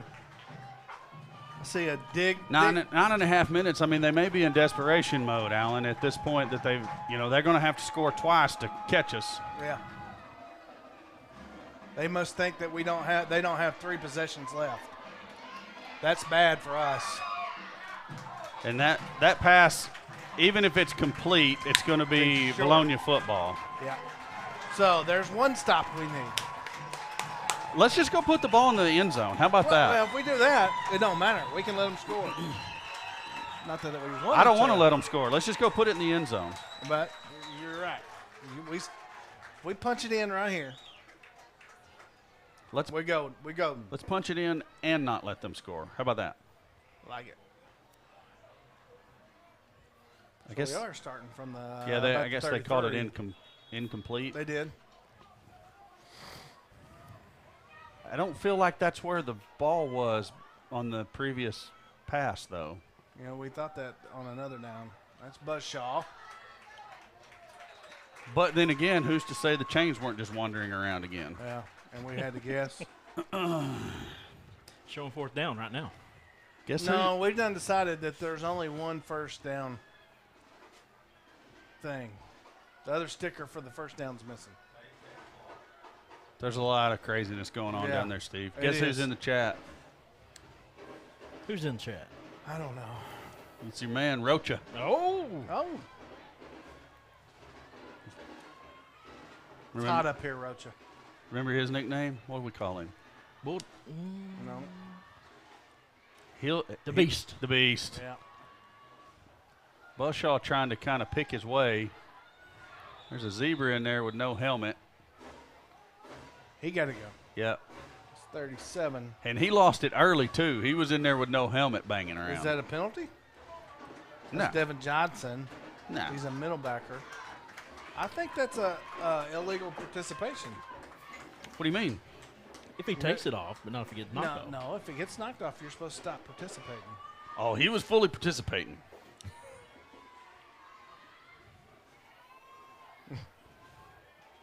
What did you say to me, Kenny Wayne?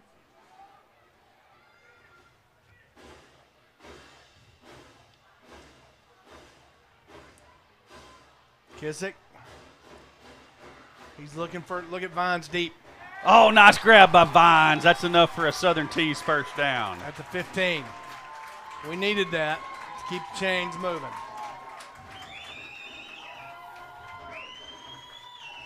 Because Pine Bluff is selling out on the run to stop the run game. And that's fine on 1st and 2nd, but when we need to pull the trigger, we need to be able to pull the trigger and execute. I got a message that our new uniforms color scheme and then Pine Bluff's color scheme, it kind of looks like Nebraska playing Virginia Tech out there. Which now that I look at it, it kind of does look like we're wearing Nebraska uniforms. Gibson, straight up the middle. Not a lot there. No. Again, Pine Bluff selling out to stop the run.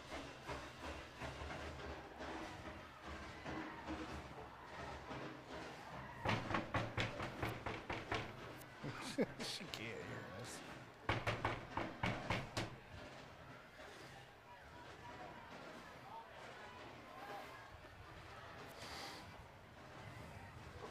We've got just now 22 left on the play clock. Just run the play clock down. Yeah. Shouldn't snap for another 7-6. At least then that gets us under 10. There we go. Snapped it with 7 seconds left on the play clock. There's going to be a flag. Yeah, it's going to be a hold. Yeah.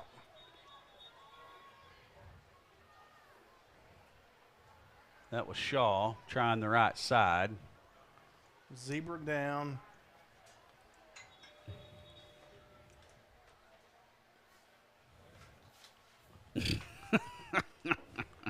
Scott Frost is available. I think we'd just leave him available. Yeah. There's a comment about the Pine Bluff cheerleaders and their dancing abilities. Steve says go to commercial. Hey Arkansas, we've done it again with our new 2-story home. That's right, a 2-story factory-built home with up to 3,400 square feet. You'll have to see it to believe it. If you can dream it, we'll build it with your family in mind. We bring you the newest innovations. That's why we're still Arkansas's #1 dealer. Come see us today. We're Hawks Homes, Little Rock, and Conway. Hawks Mobile Homes. We're home, sweet home. Linda Marie's out on the bypass is your one-stop shop for everything home decor. Jewelry, candles, Vilonia Eagles gear, name brand clothing, Hey Dude shoes, and assorted makeup. Linda Marie's now includes a spa. Come get your manicure, pedicure, or massage. Linda Marie's, big supporter of the Vilonia Eagles. Go Eagles!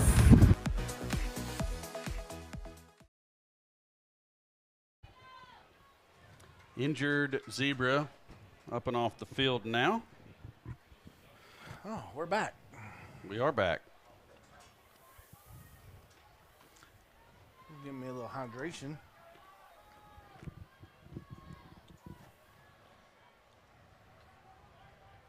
I could use one of them Gatorade bottles up here. You think they'd shuttle one of them up here? This? Oh, you're talking about one of those. Yeah, one of them. One of them. All right. Someone's After at the the door. penalty, 2nd and 24 for the Eagles. What do you do, Alan? You put it. You keep it on the ground. You put it in the air. Try to get the first down. I mean, either way, you could get the first down. But McKissick We running certainly away. don't want to sack. He's got Gibson open, but in his effort to avoid the sack, just couldn't get enough on it to get it into the spot he wanted.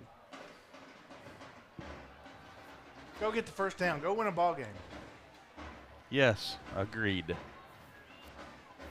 And I think Do what you gotta do. that looked like what we were trying to do. Yeah. You know, some would say that's clock management, and some saying that's being an aggressive play calling and getting the first down. 3rd and You know, 24 so now. Yeah. There's two sides of that coin. So what are we at? What's Newman? I mean, we can't kick it from here, obviously, but if we get half of it, I still don't think Newman can kick it. We may be looking at 4-down territory ourselves. McKissick. And McKissick's being smart with the ball. Incomplete. Cheerleader down. Cheerleader down. She's not hurt bad. The football hit her in the back. I think she's laughing. Yeah, she is.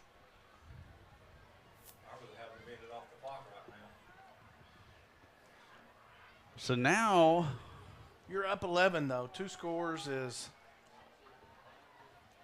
yeah, 2 scores is 12. Two scores is 12 without the 2-point conversions. Right. What do you do now? I mean, you try to sky kick it? What do you do?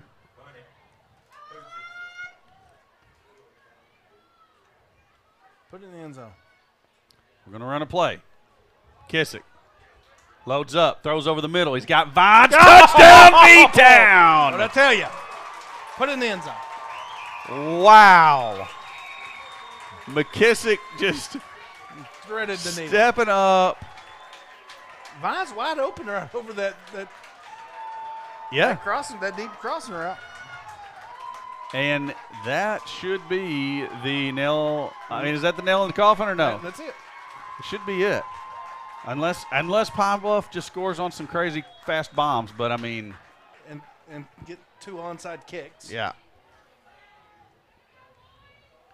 Newman's kick looked like it might have been partially blocked. It does narrowly squirt through the uprights. Eagles lead by a score of 30-12. Connor, do you want to talk about it, my friend? Do I ever? Corey, that was a great play by Jack Vines there. You know, we had a third down, third or fourth down, Corey. That was a 4th down play. 4th down. That was a really gutsy play call there by Coach Langro and Coach Russell there, but it worked out perfectly. I mean, Jack Vines is a heck of a player, and he can make some great plays on the football field. Yeah, you know, and credit to you, and you may not have been able to see it from your vantage point, but credit McKissick for the pocket was collapsing all around him. He just calmly steps straight up into the middle of it and sees Vines breaking open over the middle field and lays it on him. Yeah, I saw Noah here getting open, but he wasn't at the first down marker yet, so when the pocket was collapsing, Weston McKissick said, you know what, I'm going to roll out and I'll see if I can find Vines, his go-to man, and he found him for a touchdown. That's right. Hey, it was a nice play all the way around. Should seal the victory for the Eagles, but we'll see how it goes here as Braden Brewer kicks it away. Ball's going to be taken at the 15, out across the 20. Going to reverse field now. And a return was not what you needed. Thank goodness Dalton Ellis was there to make the tackle and avoid a return for a touchdown. Looks like the ball is going to be placed down somewhere around the 33-yard line for the Zebras to start. The big thing here is don't give up a long touchdown on one pass here. Right. I don't want to see the prevent by any means, No. but don't let anybody get behind you. And here's a final update. Okay. Joe T beats up on Motown 56-14. That game just went final. Yep, not surprised. Not surprised.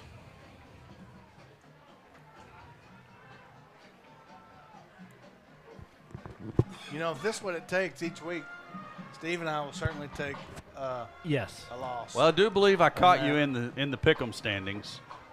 I don't know. Why? Just because I went one way? Yeah. Did we pick everything else the same? It was only one game apart, so there you go. Take that, sucker. All right. Dadgummit. Incomplete pass. Good defense by Mosier and Wells there. Well, you know what this is? This is a different Eagle team that we've been seeing the first 3 weeks. Yeah, I mean, they put a complete game together. We had a little bit of a lull right there in the third quarter, yeah. but other than that, pretty good game. Defense played the best I've seen them play. Yeah. Yeah, there we go. He's up. That's Holcomb in at quarterback. They pretty much use a two-headed monster all night. I think they know it now. You can kind of see it in their body language. Yep.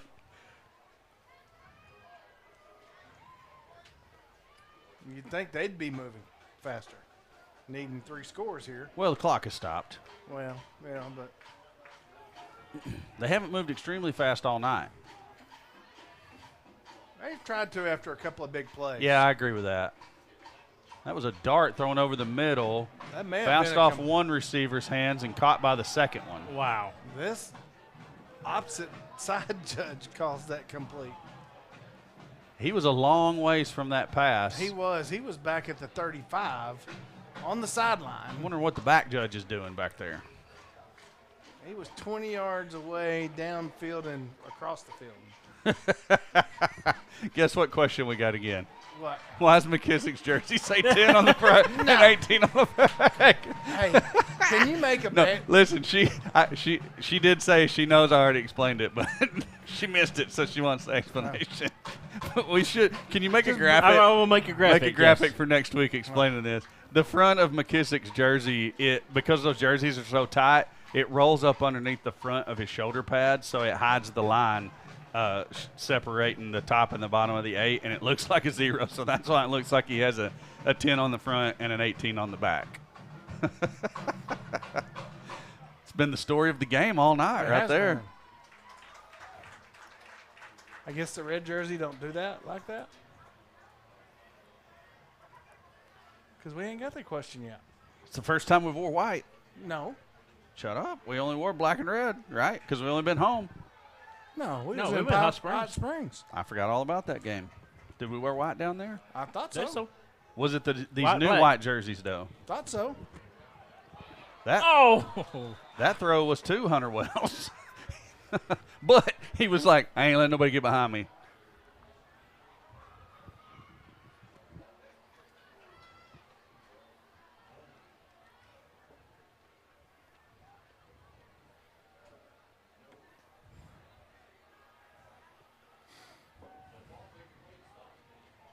All right, here we go.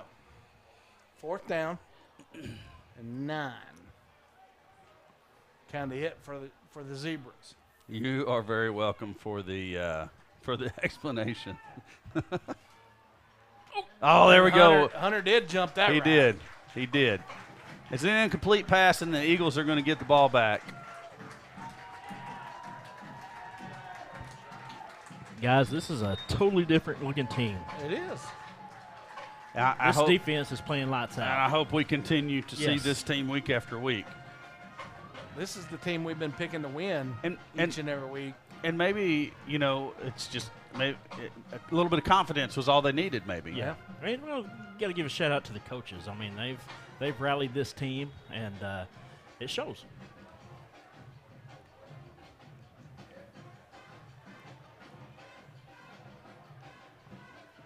Sorry, I was watching just player interaction here. That's okay. Mosier on the carry off the right side. Mosier for 5 yards to the 50. They call Shasta E's name in a little bit. He comes up a little gimpy off that. Looks like it might have got the wind knocked out of him. Yeah, he fell on that football. Old Buzzshaw will check in from He says, Shiesty. I'm okay. Yeah, he just needs to catch his breath. I think he landed on the football. He lowered his pads to gain some extra yardage, and I feel like the football came right up into the old gut.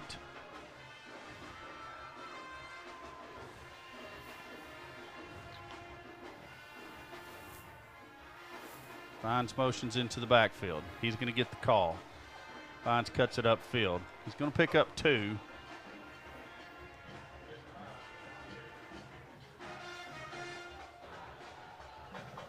We'll bring up 3rd and 3. So we got a bye week next week. Does that fall right at the right time here, you think? No. I don't either. I'd like to see them go right back out on the field after this. I do too. I want to see them keep playing. Is next week the bye week? Yep, Yes. sure is. Man. Sure is. Dude, we would like to go ahead and see the first down right here. Play clock now under 10.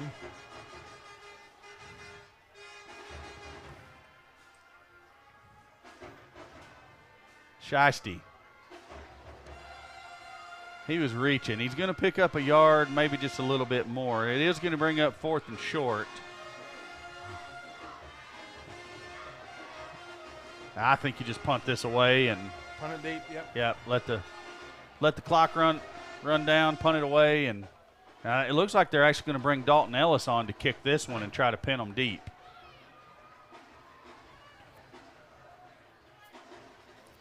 Actually, never mind. We're going to go to the heavy package. Yeah, but see, yeah. Well, look. Pine Bluff thinks we're punting. I'm running to the right side. We didn't get I it. believe he got it. No, he got it. Did he? We might see a measurement, and I don't trust anything to do with this chain crew. First down, First Eagles down. by millimeters.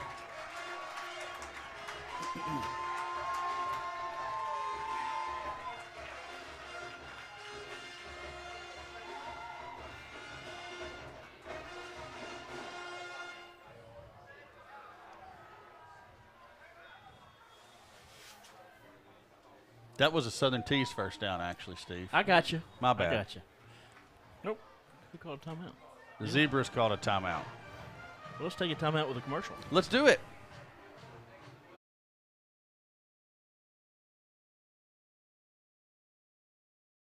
When you're in an accident, sometimes it's hard to make a decision on what to do. At Conway Collision Center, we'd be happy to walk you through this mess. As a family-owned, long-standing company, we walk you through every step of the process while valuing and respecting your car like our own.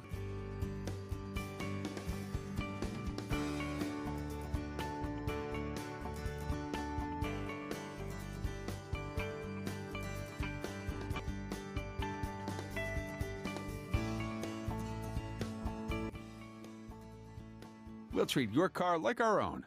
Our reputation depends on it.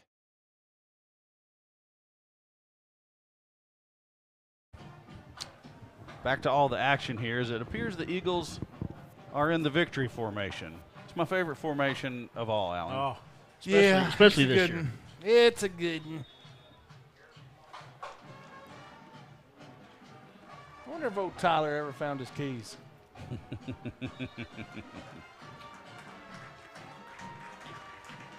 I do not know. Alan? What's happening? You're wrong. Yeah, I'm glad of it. Me too. I believe Steve was wrong as well. That's fine. And I'm proud of it.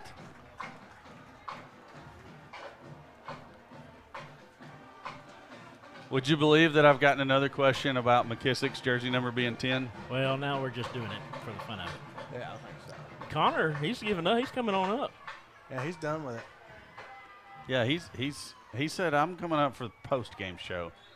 McKissick takes another knee, and that should be the final snap of the game. Yeah, it's just McKissick's jersey is rolled up underneath the front of his shoulder pads there, and it makes the 8 look like a 0 on the front. He's 18 on the back and on his shoulders. I promise you. Yep. 8 seconds on the clock.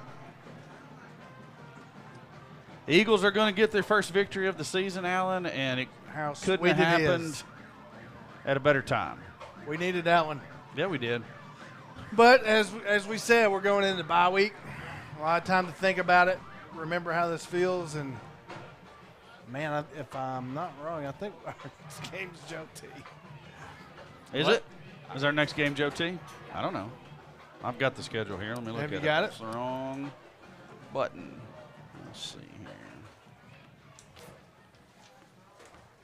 Yes, coming off the bye week, we are at Joe T. Robinson. Woo!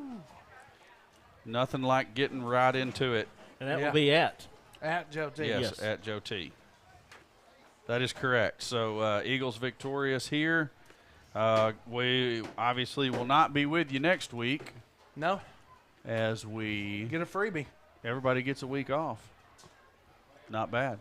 Connor, do you want in on this? Sure. Where's your mic? I know, but I told you the other mic still works up here. It all works. Miss Cawthon said, tell him Wesley's got a mullet on his jersey. Business in the front, party in the back. I love it. I love it. I'm trying to look for some. Did you turn it on? Yes, it is on. Are you sure? You noticed how you didn't have any mic issues tonight? It was nice. None. Yeah, leave those, Mr. Tim. Didn't they even set up fine, too? Yeah, but who was in charge of the mic tonight? No. Yes. Shut your mouth. I set all this up. You set it up. You sat out there drinking Kool-Aid, eating bonbons. Yeah, but I ran the mic all night. It's because you didn't turn it off all night. Didn't have to. That's right. We didn't have any feedback. Do so your Connor, thing. big win here for these Eagles Yes. tonight. You know, we talked about it in pregame. Really needed a win here tonight, and they got it. I was proud I was wrong with our prediction. That put me behind, but that's okay. But Vilonia just looked just outstanding tonight. Put together a full game. Yeah, you know, the only real stagnant point was probably the beginning of that third quarter. But, you know, the coaches knew that, and they started talking about it. And You know, we ended up getting the W at the end of the game, though. Steve, you want me to read these stats off to you? Yeah, give me some stats. So Weston McKissick on the full game stats, he had 24 for 38 of passing, 269 yards and 3 touchdowns. 1 interception, I believe, at the beginning there. And then if you look at Shaw got like 6 carries and 19 yards. Mosier got a few carries at the end for 2 carries and 13 yards. Bynes got 8 carries, mostly on those heavy back sets, trying to get that 1 or 2 yards they needed to get that first down. He got 11 yards there off those 8 carries. And then you have Gibson in there. He got a touchdown off of 10 carries and 33 yards. You know, we incorporated the running game a little bit more this game, guys, but you'd like to see maybe a little bit more yardage. You know, maybe that's something we can improve on during this bye week, something we can look at. I don't care if we have 100 yards as long as we walk away with a win. Exactly. Get that W, that's all that matters. But, yeah, you got to really like how this defense played tonight. Man, they played lights out. You know, you had some other people step up that haven't really been stepping up. Jordan Roberts is usually the key guy on that defensive front there at that outside linebacker, inside linebacker position, whatever you want to say. I mean, but he made some good plays tonight. But there's just a bunch of guys around him that made great plays, like Hunter Wells. Hunter Wells had a great game, deflected a few passes off of Crutchfield, I believe, or Crushfield, however you pronounce that. He did a great job against him. He's a tough receiver. I mean, it's just all-around great job by this defense. The D-line got pressure. Linebackers filled gaps. So it's just an all-around good game. Certainly was. And then, 30 points was enough tonight. Who would have thought? But I thought it was going to be more of a track-style game, and it wasn't. It was a defensive game, and I like that. And really, if you look at Pine Bluff's points, they come off of big plays. Yeah. Long pass plays. Yep. That's the one thing we need to clean up going into Joe T. Robinson is, just try not to let him over the top, and then we'll be fine. I mean, but I'm going to go ahead and get the receiving stats. We have Eli Mosier with 5 catches for 79 yards and a touchdown. Jack Vines with 11 receptions and 148 yards receiving and a touchdown. Zach Nolan with 2 catches for 25 yards. And he made some big catches and some big times. Yes, and then you have Braden Brewer with that 1 catch for 6 yards in the first half. Then you have Kaden Gibson with 5 catches for 15 yards receiving, probably out of the backfield, little pitch and catches there, and then there was a touchdown there. That's all my stats. Is that how you I like them. That's some good stats tonight. And not my stats, Mr. Tim Nolan. That's right. And I'm sure they are correct. 100%. Yeah, some scores around the 5A Central here. Mills does go ahead. No, excuse me. In the third quarter, Mills is on top of Watson Chapel, 34-8. Right, we did discuss Joe T. did beat Morrilton 56-14. The Vilonia Pine Bluff game has went final 30-12. BB is still on top in the fourth quarter of Whitehall, 14-7. That is a surprising score to me. And Magnolia, Wynn stepping out of the 5A Central here. Wynn over there in that 5A East beat up on somebody last week by 72 points or something. And I heard them talking to them on drive time that Wynn is back and nobody's respecting them. Well, Magnolia's putting a thumping on them tonight. Yeah. Beat them by 14. So well, win here tonight, puts these Eagles right back in the running for. I mean, you 1-1 in conference. You lose here tonight, you're behind the 8 ball, but now your future looks a little brighter. Yeah, you're 1-1 in conference. That gives you your first big win you needed. So, yeah, here we go. All right. Well, I guess we'll close this one out. Big win for Vilonia, 30-12. Again, we will not have a game next week. We'll have a bye week that week. So go catch some other action around Vilonia. Cabot, I don't think I'm going to go catch that game. So we will see you 2 weeks from tonight at Joe T. Robinson. That will be a big game. You'll want to be tuned in for that. Highway 10 there. That's right. So for myself, Connor Hudgens, Corey Erie, Alan Wade, the Duff, Ben Duff, and Mr. Tim Nolan, we will see you in 2 weeks.